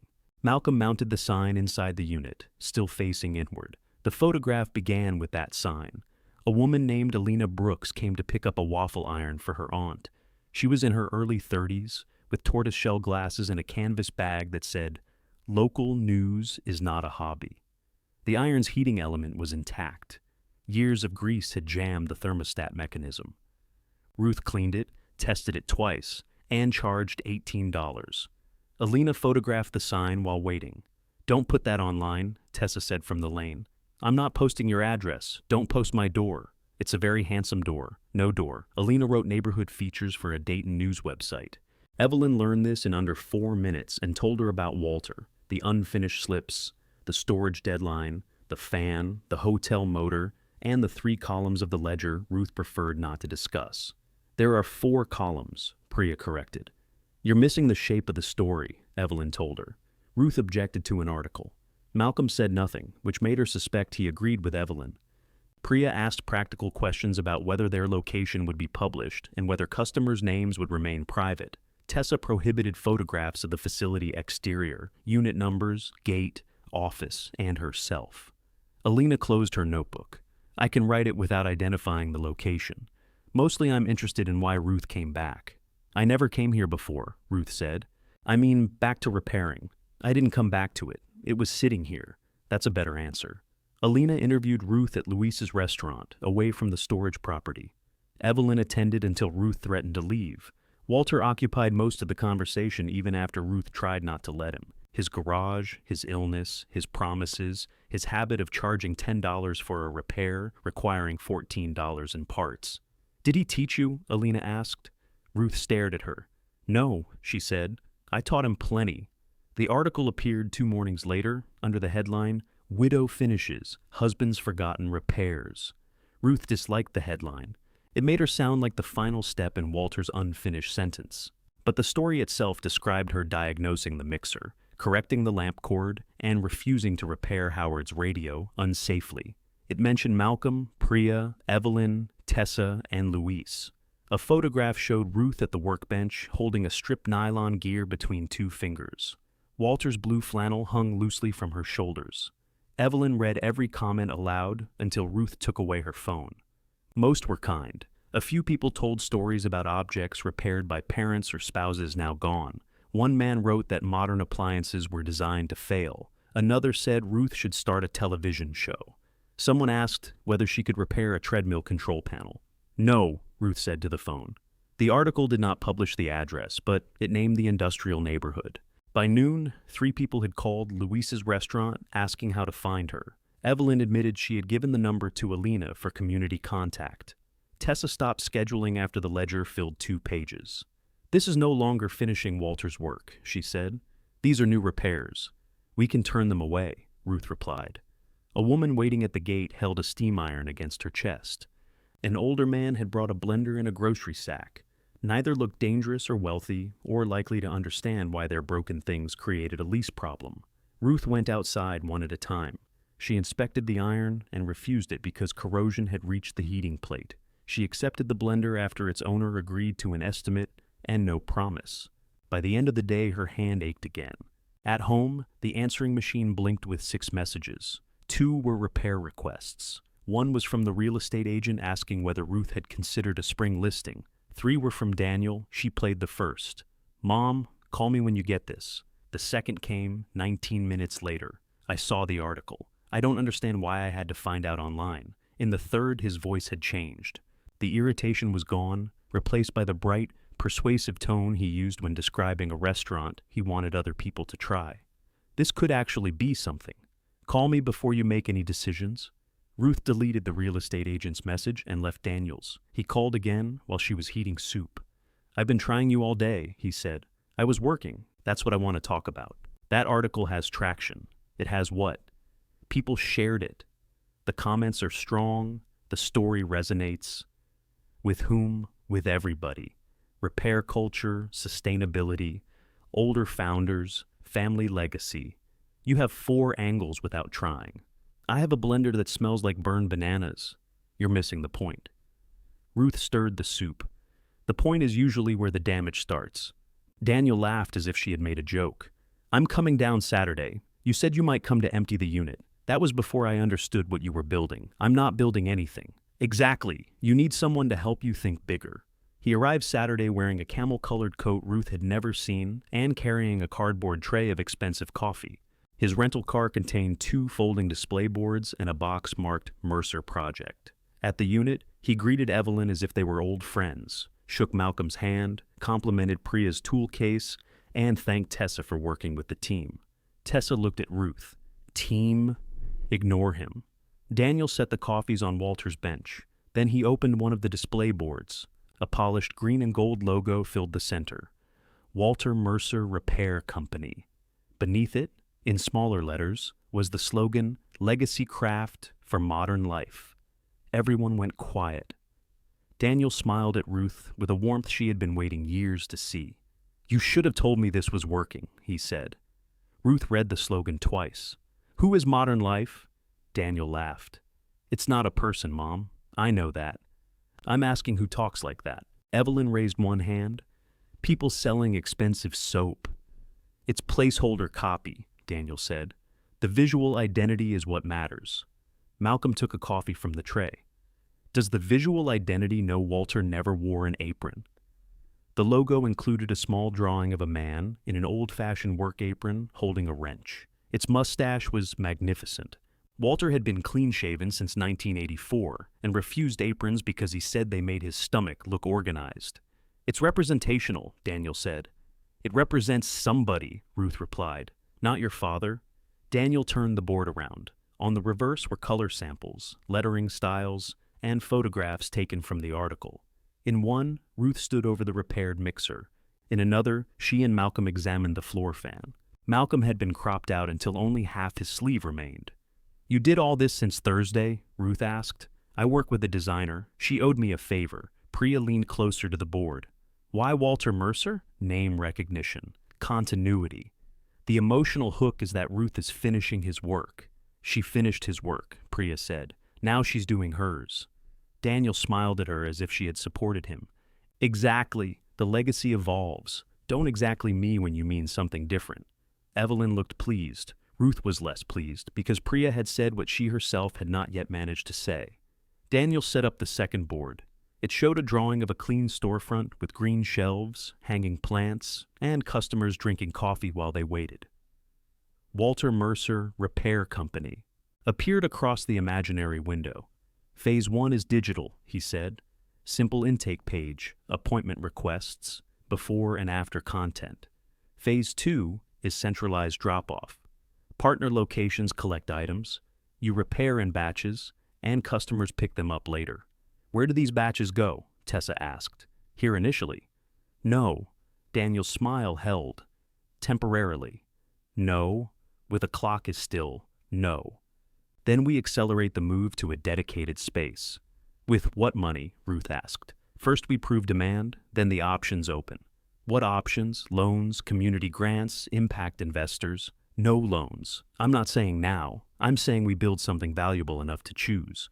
Ruth looked at the storefront drawing. The room was twice the width of Unit 214 and had outlets along every wall. Nobody in the drawing was bent over a fuse with grease beneath her nails. They stood smiling while objects became fixed somewhere out of sight. "We fix lamps and fans," she said. "You solve a much bigger problem. People are tired of disposable things. People also don't want to pay $40 to repair a toaster they bought for $39. That's why you don't sell repairs. You sell preservation, sustainability, story. Malcolm drank his coffee. Does story replace a thermal fuse? Daniel looked at him. It explains why the fuse matters. No, Ruth said. The fuse explains why the fuse matters. The display boards began to feel taller than they were. Ruth wanted Daniel to pack them up. She also wanted him to keep talking, which annoyed her more. He had come down from Chicago because of something she had done. He had brought her coffee black with half a packet of sugar, exactly as she drank it. When he spoke about the article, his hands moved with the energy he used to have at 20, when every idea struck him as a door built for his shoulder. For years, Daniel's excitement had happened elsewhere. Ruth received news after decisions were made. A promotion, a new apartment, a trip he had already taken. Now he was standing at Walter's bench asking her to imagine a future. That did not make his ideas good. It made them difficult to dismiss. What would phase 1 cost? She asked. Nothing. I'll build the page and handle the setup. You said a designer. I'll cover her. Consider it my contribution.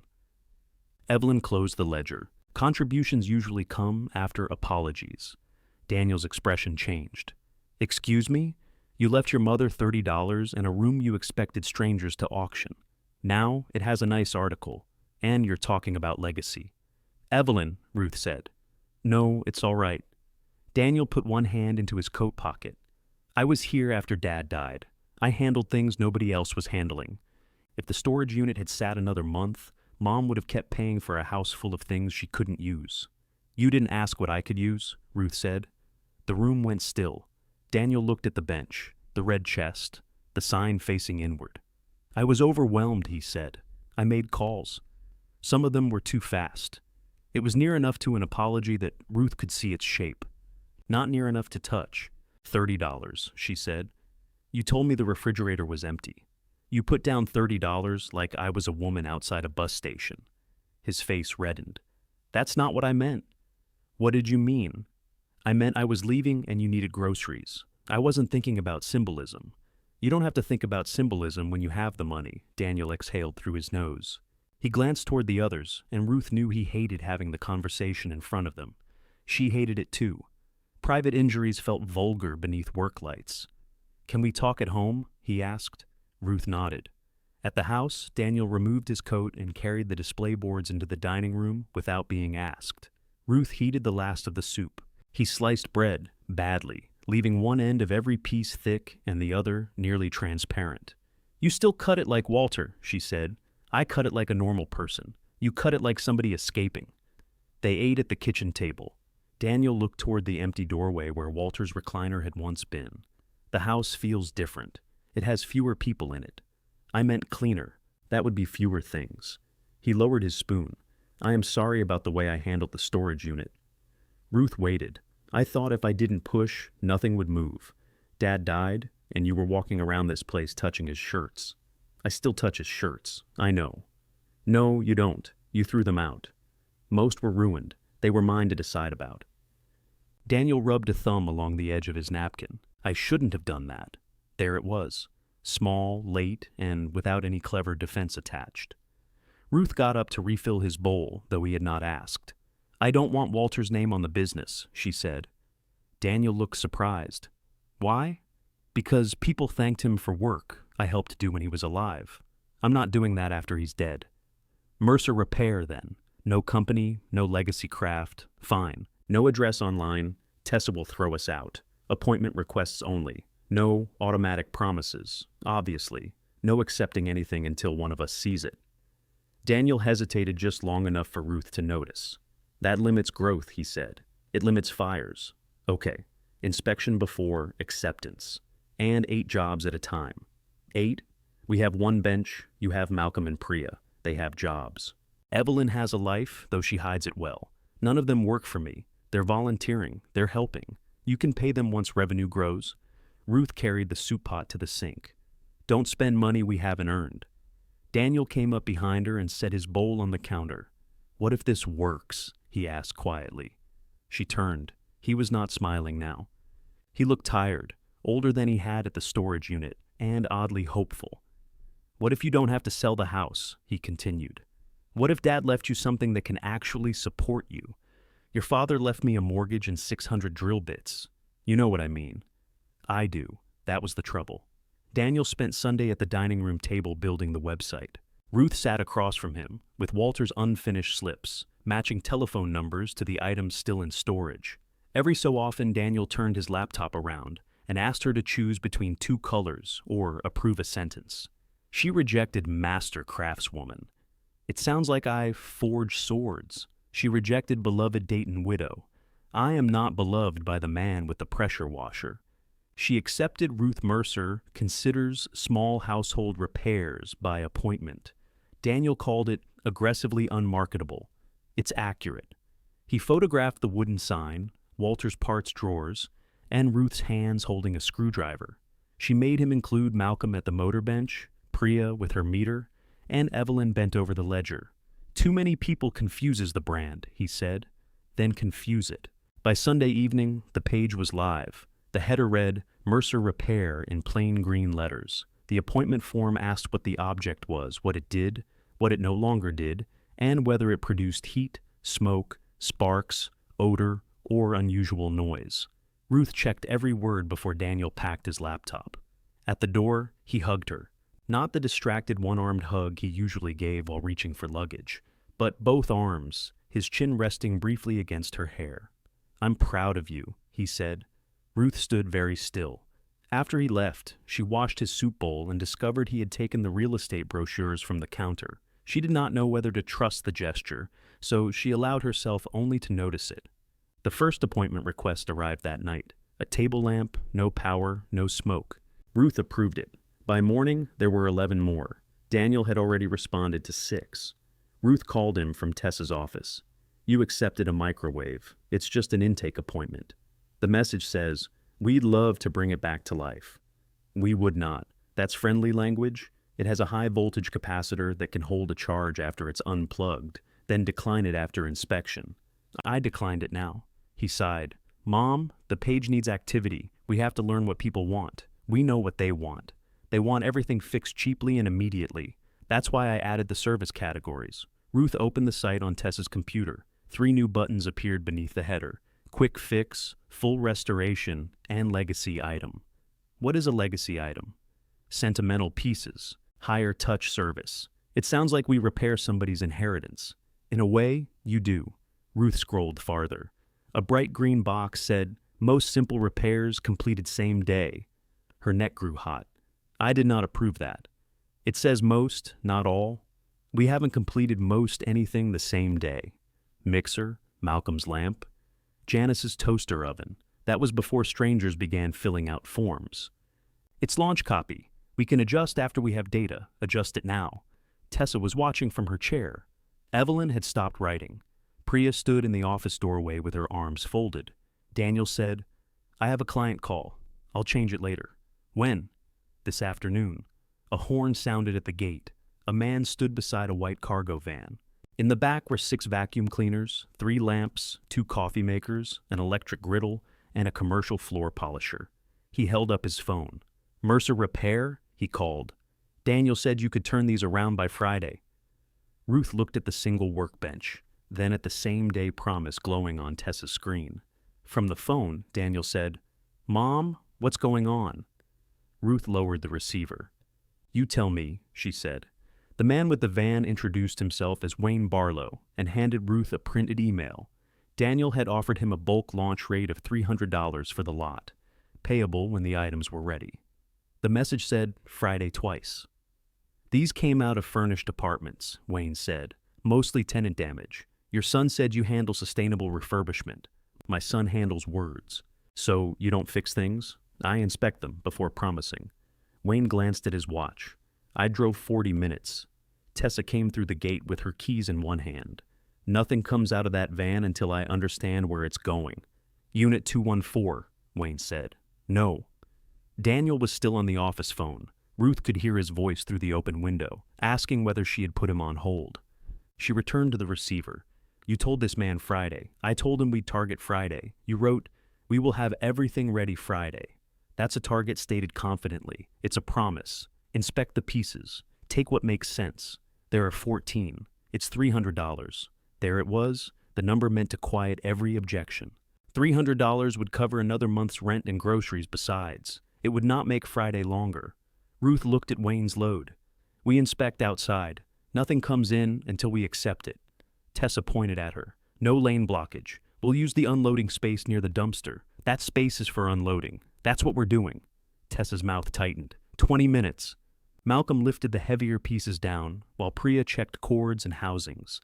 Evelyn numbered each item with masking tape. Daniel remained on the phone, offering advice nobody had requested. One vacuum had a burned cord reel. Another smelled strongly of dog hair and overheated wiring. A coffee maker leaked from a cracked reservoir. The griddle's thermostat knob spun without stopping.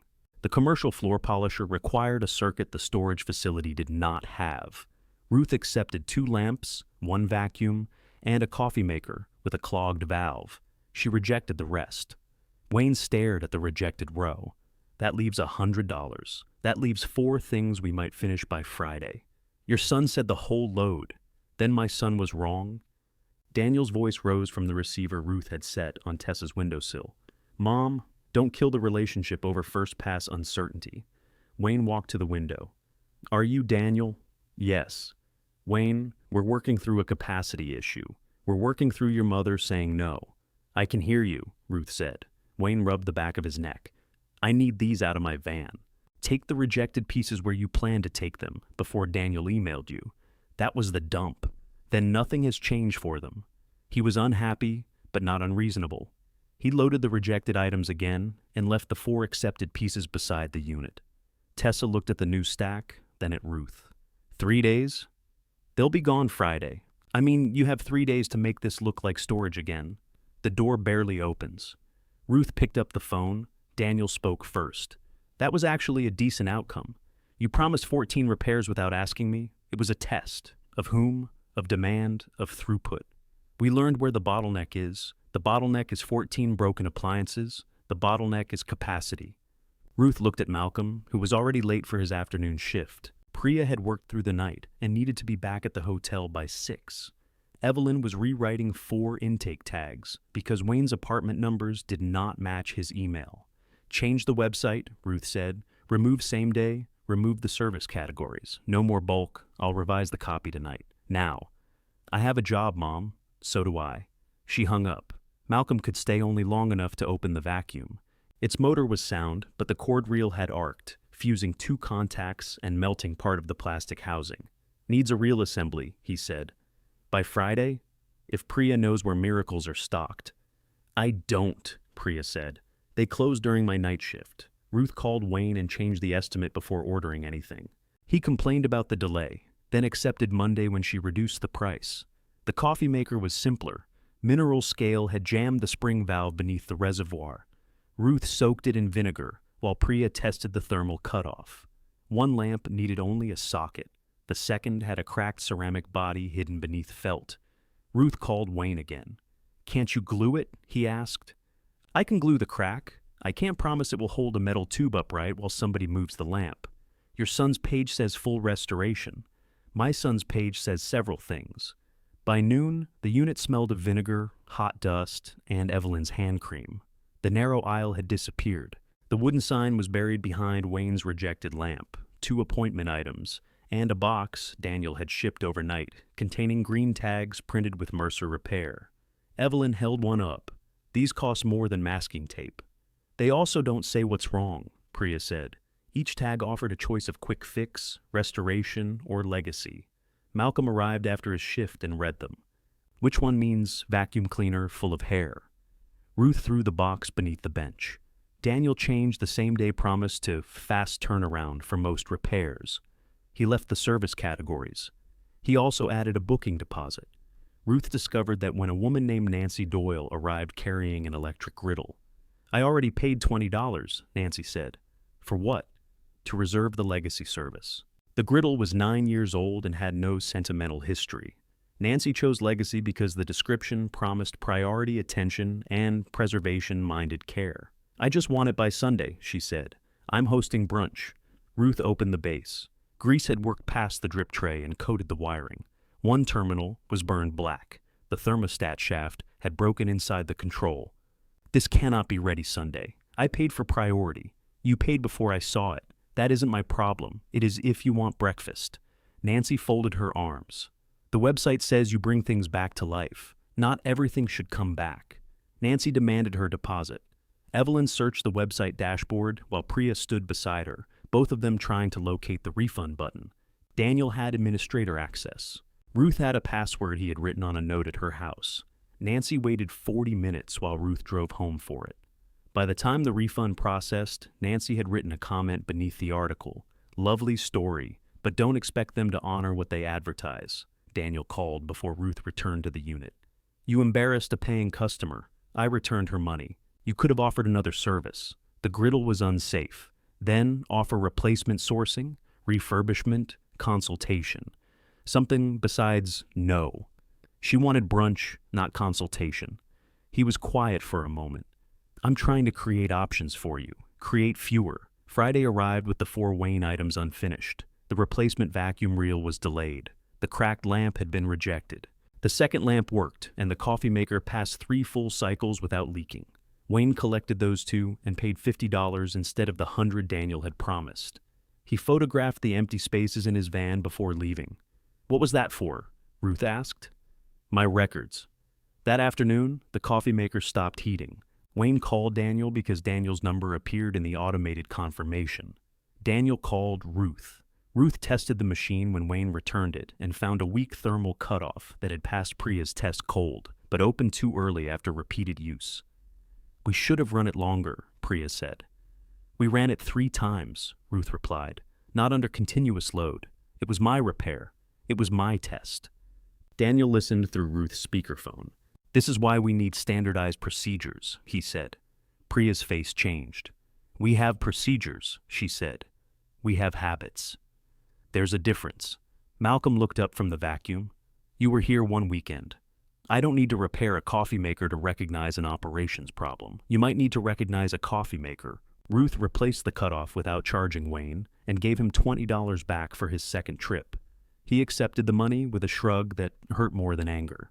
Online, he changed his rating from 5 stars to 2. Great concept, uneven execution. The article's cheerful comments shifted. People asked why nobody answered the form. One woman complained that her appointment request had been ignored after Daniel accepted 23 items in 2 days. Someone else said the address was impossible to find. Tessa closed the gate to unscheduled visitors. A man with a food processor argued with her through the bars until she threatened to call a towing company about his car. "I told you no public shop," she said to Ruth. "I told them appointment only. Your website tells them inspiration." That night, Daniel added a photograph of Ruth holding the repaired mixer. The caption read, "After losing my dad, my mom turned grief into a mission, saving the objects that hold our families together." There was no photograph of Priya testing the hotel motor. Malcolm's sleeve had disappeared from the fan image. Evelyn's ledger became our proprietary intake system. Ruth called him. "Take it down." "It's performing better than anything else we've posted. It makes me sound like I woke up one morning and invented myself. It makes people care. They cared about Evelyn's mixer before they knew my husband was dead. That's not how storytelling works. It is how the mixer works." Daniel exhaled. "You're exhausted. Everyone there is exhausted. And it's making you defensive." "Who is everyone?" "The volunteers. They have names. And they're not keeping up." Ruth sat at her kitchen table with the 3 $10 bills before her. Daniel's display boards leaned against the dining room wall. The imagined storefront still looked clean and effortless. "What do you suggest?" she asked. "We tighten roles. Evelyn does intake only. Malcolm handles mechanical. Priya handles electrical. You become the face and final quality check. I repair. You can't repair every object yourself. Neither can they. Then bring in people who can. Paid technicians when revenue supports it. But first, you have to stop treating this like friends helping in a garage. It is friends helping in a storage unit. And that's why the launch is slipping." Ruth heard Walter in the word launch, though Walter had never used it. Walter had also accepted jobs he could not finish, charged too little, and left Ruth to make the promises fit inside their life. Daniel continued, "If Evelyn and the others can't work professionally, you may have to cut them loose." Ruth looked at the photograph on the website. Her own face smiled back, cropped cleanly away from every person who had helped place her at that bench. She closed the laptop. Come to Dayton, she said. Why? Because if you're gonna tell me to get rid of my friends, you can do it where they can hear you. Nobody is being cut loose, Ruth said. Daniel stood inside Unit 214 with his coat still buttoned. He had arrived carrying no coffee and no display boards. Rain darkened his shoulders. I didn't say anybody had to be, he replied. I said we need clear roles. You said if they couldn't work professionally, I should get rid of them. I was speaking privately. Evelyn sat beside the ledger, hands folded over its cover. That makes it nicer. This isn't personal. It became personal when you made your mother's grief the main photograph, Priya said. Daniel glanced at Ruth. I offered to change the caption. You offered to test another caption, Ruth said. Malcolm remained at the second work surface, fitting the new cord reel into Wayne's vacuum. He had not greeted Daniel beyond a nod. His silence made the unit feel smaller. Daniel removed his coat and draped it over a stack of plastic tubs. I came because Mom asked me to. I'm willing to listen. Start by listening to, no, Ruth said. No more appointments, no more deposits, no more promises. The page comes down today. His eyebrows lifted. That's an emotional reaction to one rough week. It's an operational decision. Evelyn made a small, approving sound. Daniel looked around the unit. You have work. You have attention. People want this. One bad review doesn't erase demand. Demand nearly got a griddle returned to a woman who planned to serve brunch from it. We refunded her, after she sat in Tessa's office for 40 minutes. Because none of you knew the payment system. Priya stepped forward. You installed the payment system without training anyone. I sent a guide. You sent a link to a 63-page help center. Most of it is intuitive. To you, Ruth said. Daniel pressed his lips together. For a second, he looked exactly as he had at 16, when Walter asked why the lawnmower remained in pieces across the driveway. This can be fixed, he said. Pause new intake. Clear the backlog. I'll come down for a week and manage customer communication. Who repairs? You all keep doing what you do. Under your clear roles? Mom, please. The problem isn't that anybody here is bad. It's that goodwill isn't a system. Malcolm set down his screwdriver. You're right about that, he said. Daniel turned, surprised. Walter's promises weren't a system, Malcolm continued. Neither were yours. I'm trying to build one. You built the promise part. The words landed without force, which made them harder to deflect. Daniel pulled a dining chair into the aisle. One leg wobbled, and he changed his mind about sitting. I don't know how to repair a vacuum, he said. That isn't my value. Nobody said it was, Ruth replied. Dad did. Ruth went still. Daniel stared at the wooden sign above the workbench rather than at her. Anything I did on a computer was fooling around to him. When I got my first real job, he asked whether they paid me to make slides. Every time I came home, he found something I didn't know how to fix and made a joke out of it. Malcolm returned his attention to the vacuum. Priya lowered her arms. Ruth remembered Walter calling Daniel to the garage to help install brake pads when he was home for Thanksgiving. Daniel had said he had a client deadline. Walter had laughed and asked whether the client's car stopped with a presentation. Ruth had laughed too. The memory arrived with its own ugly weight. He shouldn't have done that, she said. No, I shouldn't have laughed. Daniel looked at her then. His face softened, but only briefly.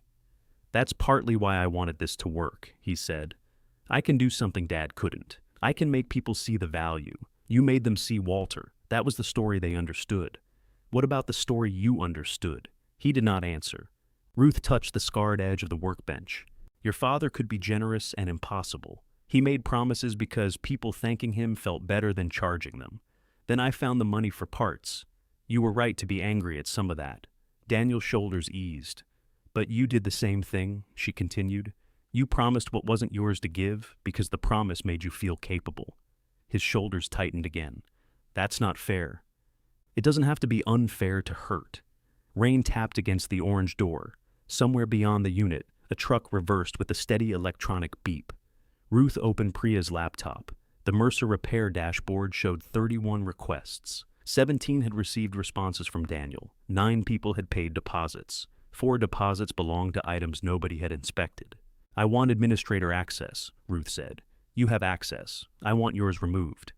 Daniel stared at her. The account is attached to your email because you set it up, she said. Transfer it. If you remove me, you lose the automations. I hope they find a good home. Mom, now. He did it, not gracefully and not quickly. He made Ruth reset 2 passwords, verify her identity by phone, and confirm that she wanted to disconnect the advertising account. When she clicked the final button, a warning announced that active promotions would stop. Evelyn leaned close.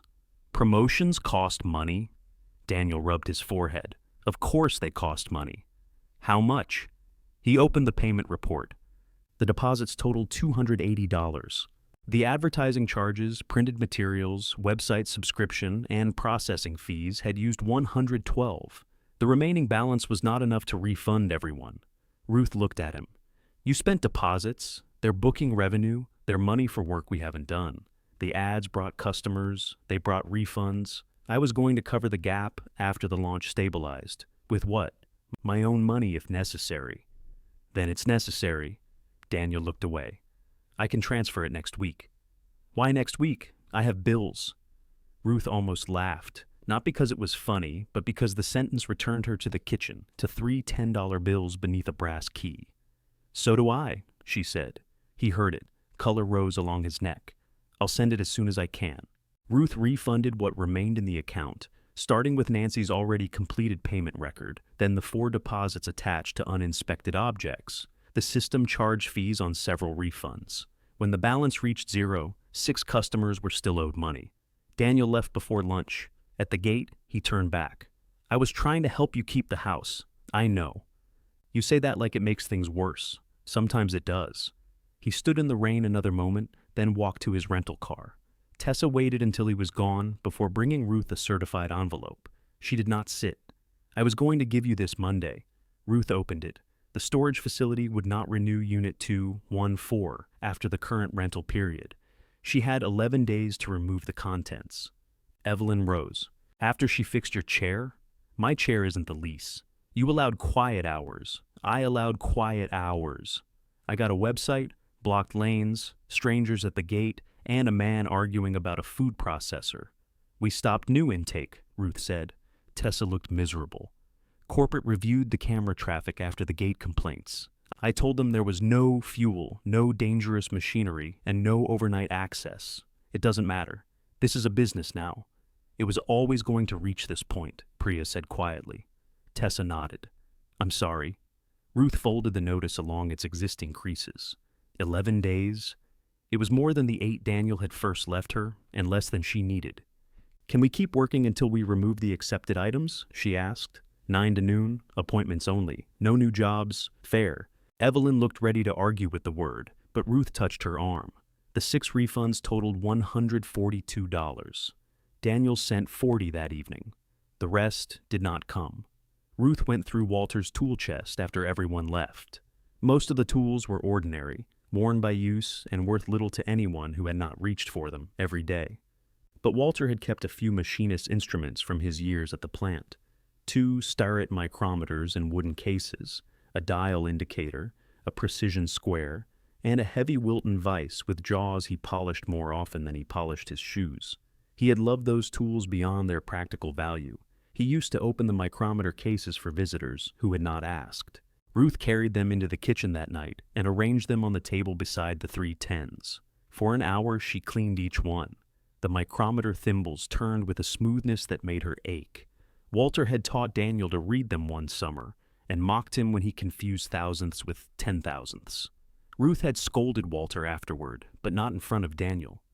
The following morning, Malcolm drove her to a used tool dealer he trusted. The man examined the instruments carefully and offered $320 for the lot, including the vise. Ruth wanted to refuse. She wanted to carry them back to the unit and let them occupy space until nobody remembered what they measured. Instead, she said, $350. The dealer settled at $340. She refunded the remaining customers, paid back the $40 Daniel had sent, and bought heavy moving boxes. $198 remained. When Malcolm saw the empty place where the vise had been, he understood. You didn't have to sell that one, he said. Yes, I did. Could have waited for Daniel. No. Malcolm nodded. He did not tell her Walter would have wanted her to keep it. They both knew dead people were easy to recruit into arguments. Evelyn arrived with a stack of handwritten notices telling customers Mercer Repair was temporarily closed. Priya brought a list of electrical requirements for any future workspace. Luis brought empty produce boxes and news. "There is an old shoe repair shop 2 blocks from my restaurant," he said. "Vacant 9 months. The ceiling is ugly. The bathroom works if you threaten it. Owner wants someone inside before winter." "How much?" Ruth asked. "More than a storage unit. Less than a good apartment. I have neither money nor a business." Luis looked around at the ledger, the workbenches, the tagged repairs, and 4 adults preparing to move them. "You have an address problem," he said. "Come see the solution before you decide what else you do not have." The solution smelled of old leather, wet plaster, and something Luis insisted was floor wax. "That is not floor wax," Evelyn said. The vacant shop was 12 feet wide and deep enough for the far wall to disappear into shadow. A faded outline on the front window showed where gold letters had once spelled Iannelli Shoe Repair. Empty display shelves leaned beneath it. The red and black floor tiles had cracked into small islands near the counter. Luis flipped a wall switch. 3 fluorescent tubes came on. A 4th blinked without conviction. "Ambiance," he said.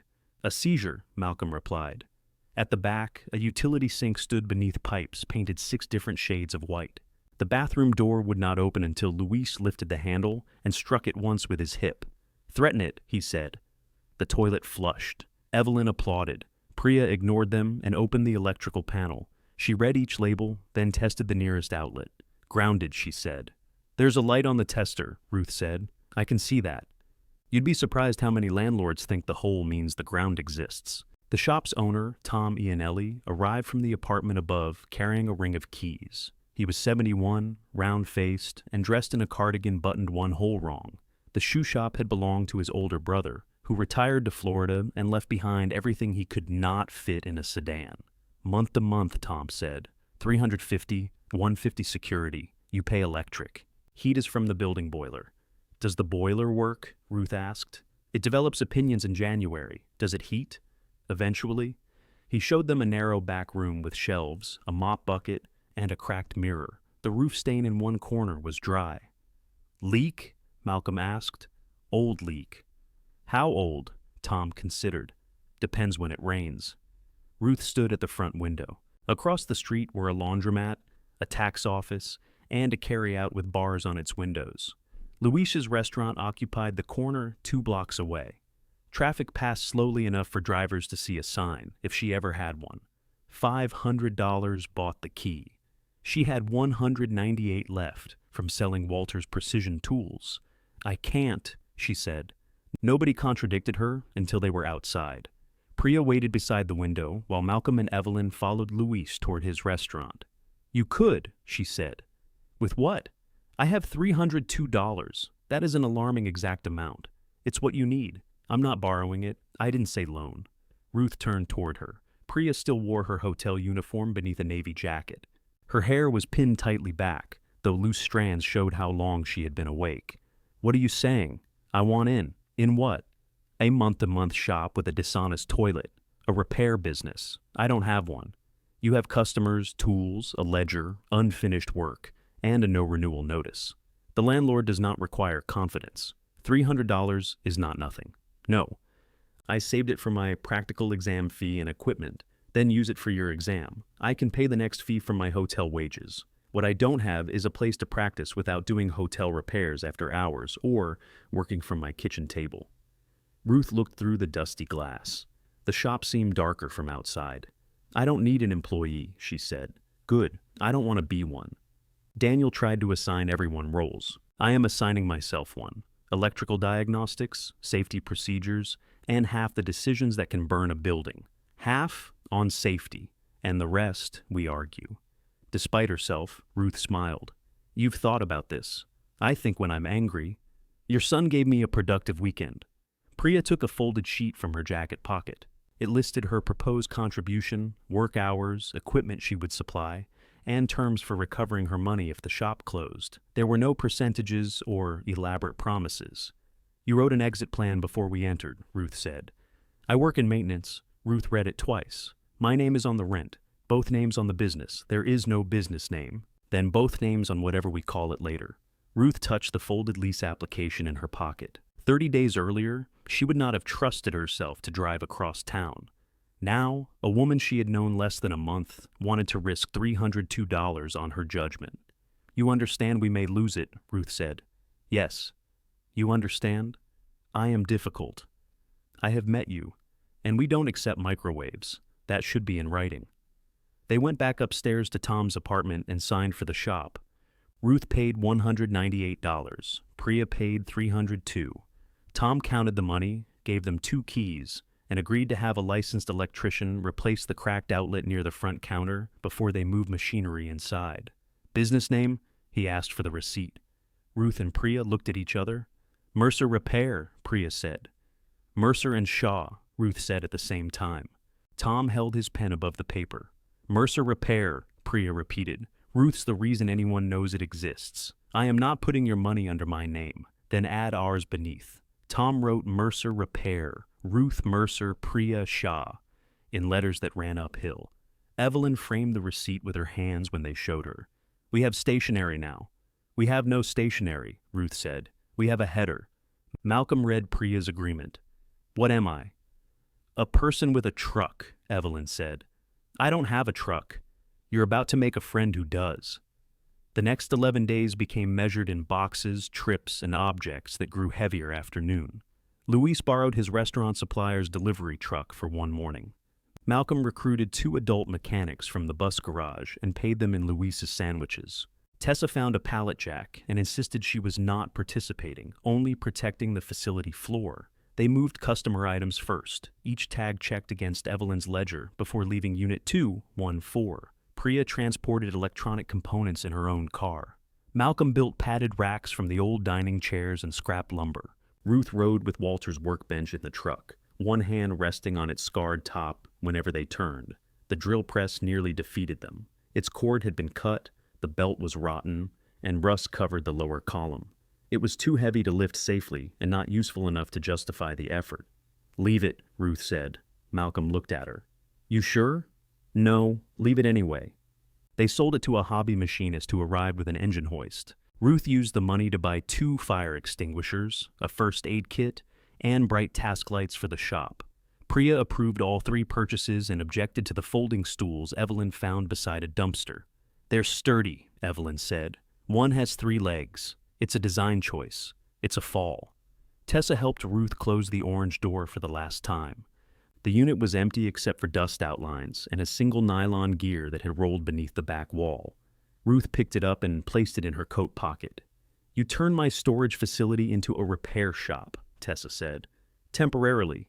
You attracted 17 unauthorized visitors. Evelyn attracted 12. True. You could come see the new place." Tessa handed her the final account receipt. "I will come only during business hours, and I will complain about parking. We don't have business hours. That has never stopped anyone." The new shop took 6 days to clean. Grease had darkened the walls behind the old shoe machines. Malcolm scraped adhesive from the floor. Evelyn washed the front windows and discovered that the faded gold lettering left a permanent shadow. Priya tested every outlet after Tom's electrician finished. She marked 2 for low-load use only and mounted power strips above the benches so cords would not cross the floor.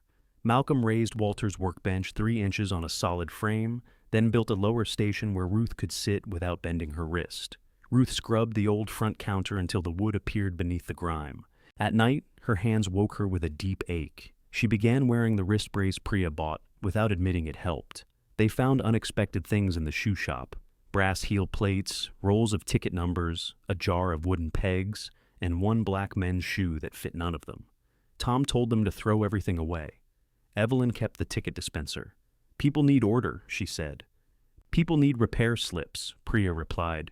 "They can have both." Their first sign was Howard Penn's walnut plaque placed in the window beneath a sheet of paper. "Repairs considered. No promises.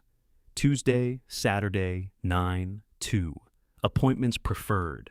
Evelyn added walk-ins tolerated in pencil. Ruth erased it. They reopened with 6 unfinished jobs, $134 in the business envelope, and no money for decoration. The shelves held parts rather than plants. Customers did not drink coffee unless Luis brought it. The walls were the color of old oatmeal. For the first hour, nobody came. Evelyn rearranged the ledger. Malcolm tightened a vise. Priya studied a practice diagram for her certification exam. Ruth stood behind the counter pretending to inspect a lamp cord. At 10:13, the door opened. Tessa entered carrying her office fan.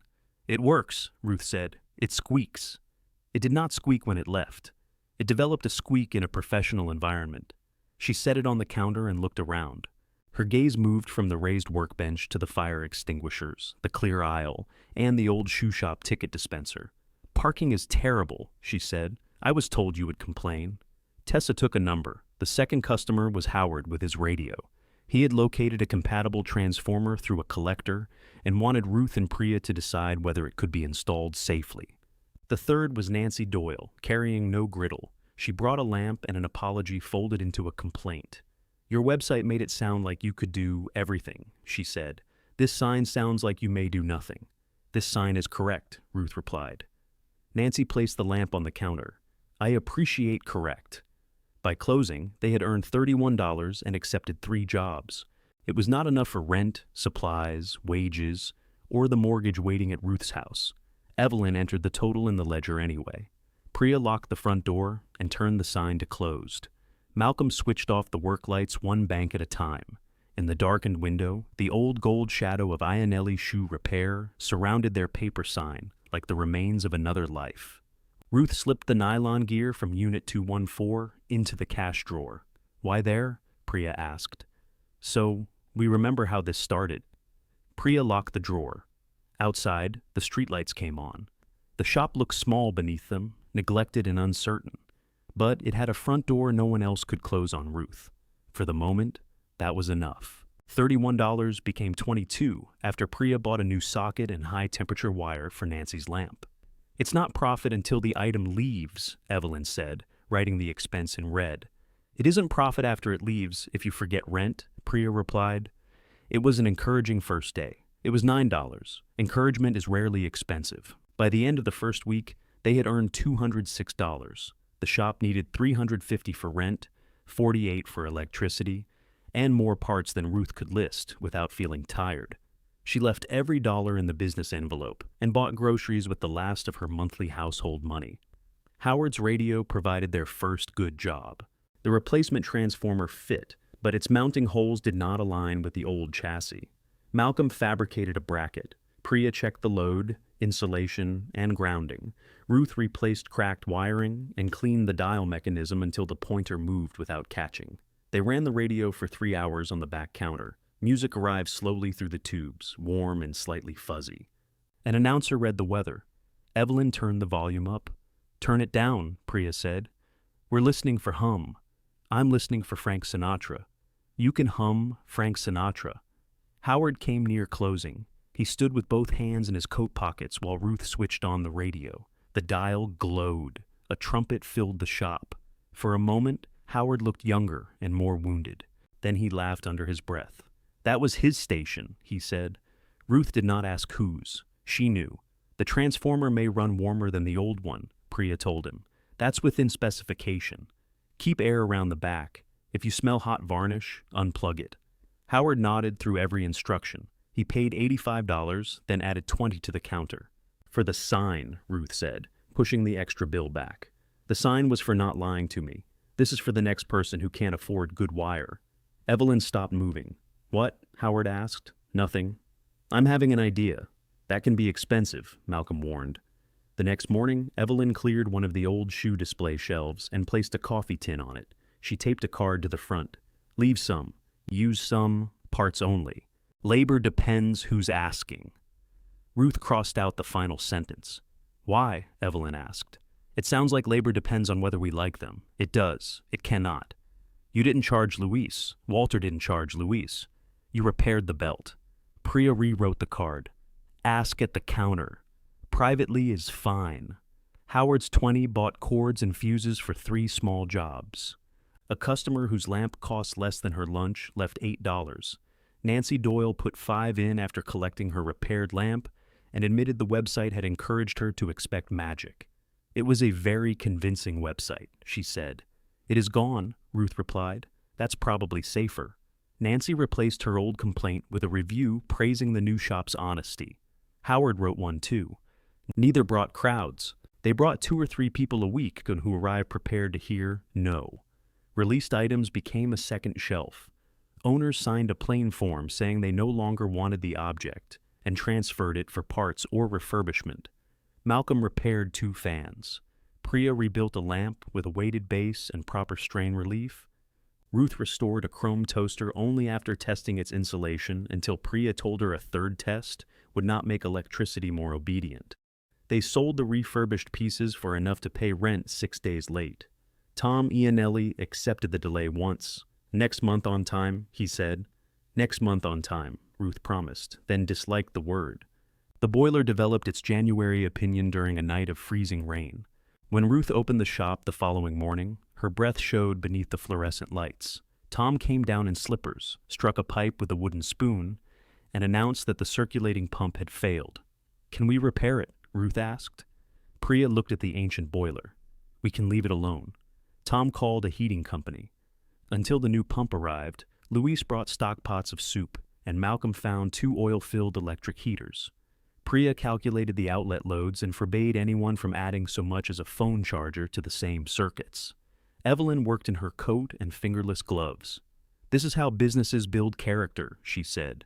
"This is how pipes freeze," Malcolm replied. Customers stayed away. Snow narrowed the curb. 1 week's income totaled $62. At home, Ruth spread the shop bills across the kitchen table and calculated what closing would cost. Tom would keep the security deposit if they left, without a full month's notice. The parts inventory could be sold slowly. The workbench would have to go somewhere. Priya's contribution had not yet been recovered. Ruth's wrist throbbed beneath the brace. The mortgage notice sat unopened beside the sugar bowl, not overdue but close enough to look threatening. She imagined moving the bench again. The thought exhausted her more than losing the money. Priya came through the back door without knocking, carrying 2 binders and a bag of oranges. "How did you get in?" "You gave me a key." "To the shop. This key also fits your back door." Ruth stared at it. Walter had kept both keys on the same ring and used matching locks years ago. "That is a terrible security system. It saved me knocking." Priya saw the bills. "You're planning to close." "I'm calculating." "You calculate with your mouth turned down." Business insight from the electrical profession. Priya sat across from her.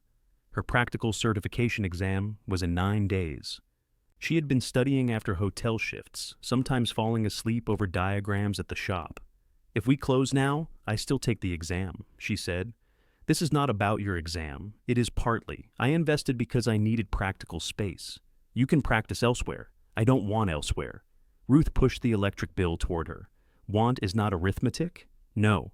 Arithmetic says we need $176 in 9 days to make rent and utilities without touching next month's parts money. That sounds worse when you say it. We have 9 days. We cannot accept jobs only because we need them. I know. No unsafe repairs, no false deadlines, no taking deposits before inspection. I know." Ruth looked at her. "Then what do we do?"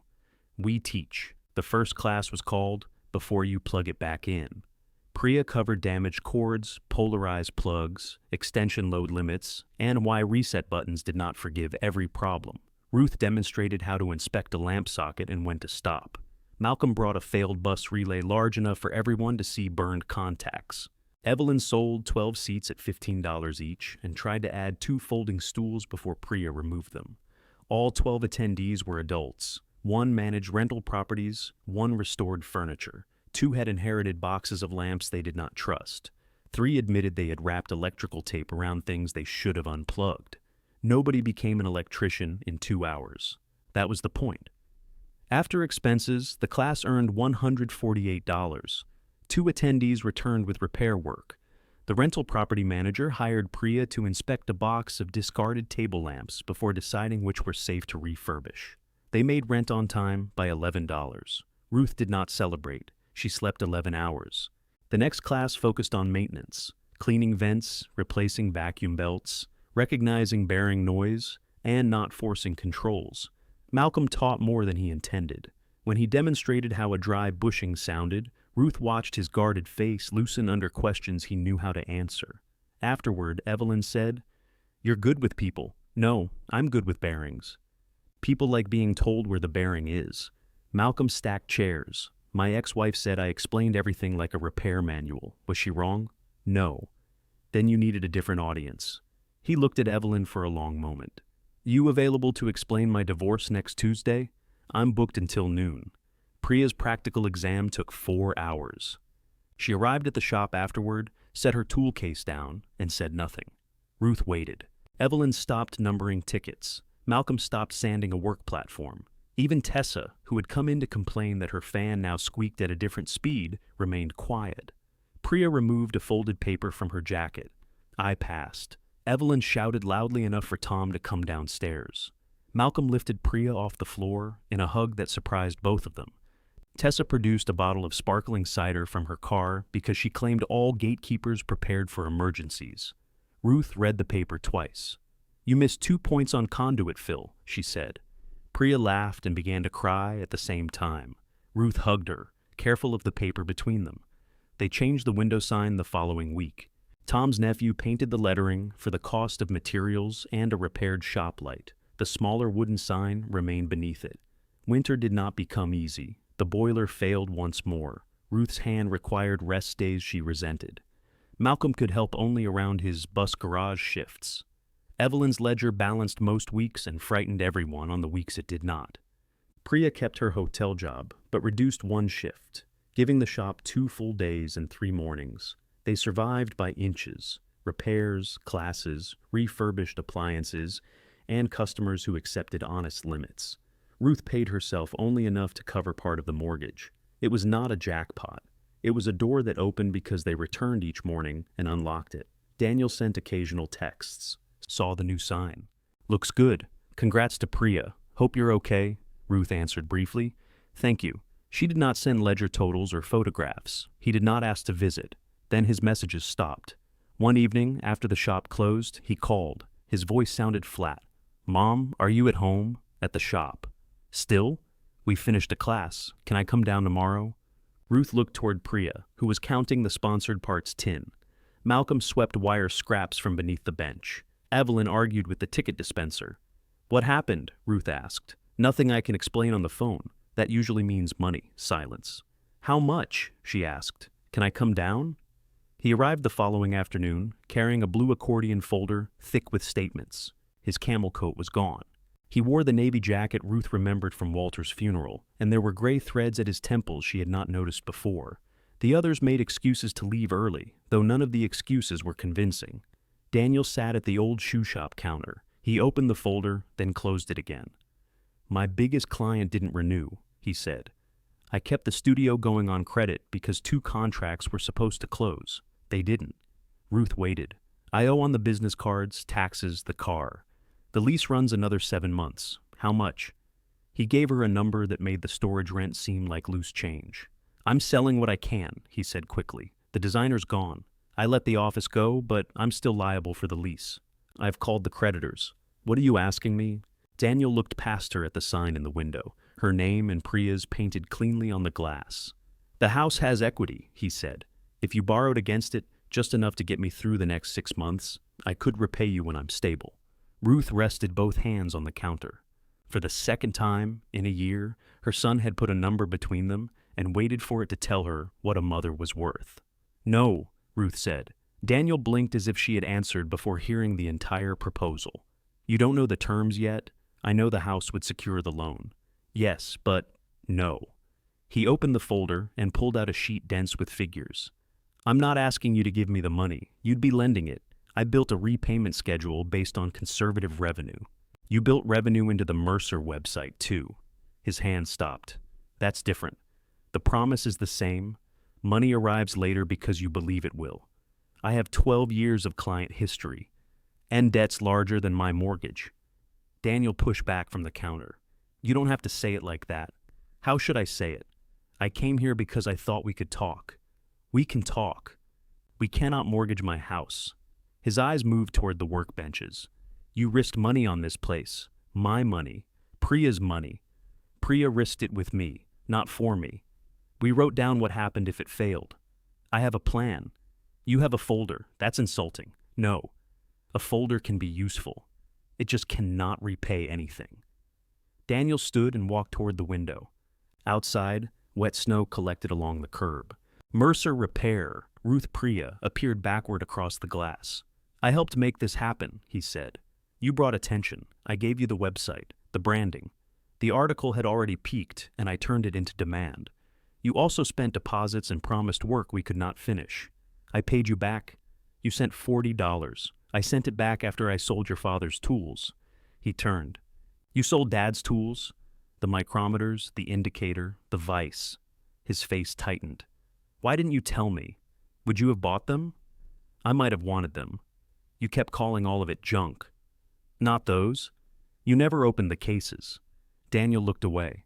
Ruth had not meant to use the tools as punishment. She disliked the taste of the words after they left her mouth. They paid the customers we owed, she said more quietly. That is what I chose. You could have waited 1 week. I was done waiting for other people to correct promises made in my name. I said I was going to send the rest. And now you're here because the rest of your money never arrived. He flinched. Ruth let the silence remain, softening every hard truth before Daniel felt it had been one of her longest habits. Finally, he said, So that's it?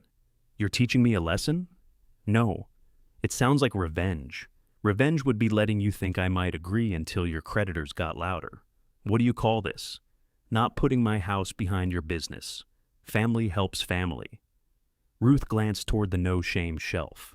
The sponsored parts tin held $11, 2 quarters, and a handwritten thank you from a customer whose kettle Priya had rewired. Family helped me move a workbench, she said. Family brought soup when the boiler failed. Family told me when my hand needed rest. Nobody asked me to risk my home so they could avoid a smaller life. Daniel's jaw worked.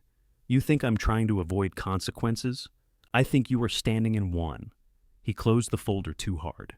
A receipt slipped out and landed near the ticket dispenser. Dad would have helped me. Your father would have said yes before he knew the amount. Then he would have hidden the bill from me under the bread box. That's a cruel thing to say about him. It's a true thing. He was loving, generous, and terrible with promises. I am finished making him simple because he died. Daniel stared at her. His anger seemed to lose its footing. Ruth picked up the fallen receipt and put it back in the folder. I will sit with you, she said. We will list everything.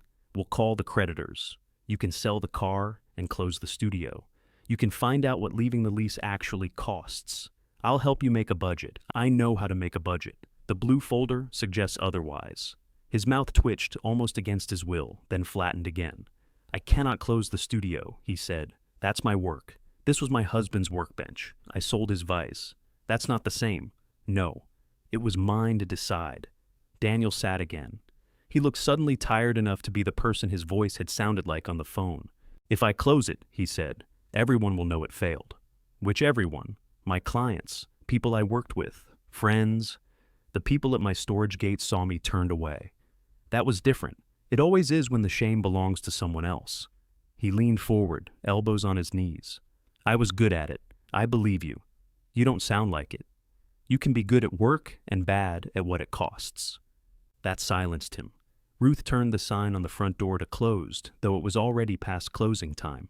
Then she moved the blue folder to Walter's bench. 1 hour, she said. We look at every number. After that, we eat. Daniel opened the folder. They stayed 3 hours. The debts were worse when separated because each one acquired a date, an interest rate, and somebody to call. Daniel had kept his car because arriving at client meetings in it made him feel established. The studio lease belonged to a small office he no longer used. 2 contractors were still owed final invoices. Tax payments had been postponed twice. Ruth did not understand every term, so she made him explain them until neither of them could hide behind professional language. Priya returned from the hotel near 7 and found them arguing over whether Daniel's apartment counted as necessary at its current rent. It is near my clients, he said. You said your biggest client left, Ruth replied. I have others. Enough to pay for the apartment? No. Then your apartment is near people you used to bill. Priya silently left a bag of takeout on the counter and went home. Daniel sold the car 12 days later. He moved out of the studio before the month ended and negotiated a payment schedule for the remaining lease. He took a full-time strategy job with less prestige and a salary he described as insulting until Ruth asked whether it arrived reliably. It does, he admitted. Then let it insult you twice a month. He did not laugh. The credit card balances remained. So did the taxes. Closing the business did not erase anything. It only stopped the hole from widening. Daniel moved into a smaller apartment farther from downtown and sold the display equipment, camera gear, and furniture he had bought for clients to see. Ruth helped him make calls on 3 Sunday evenings. She gave him no money.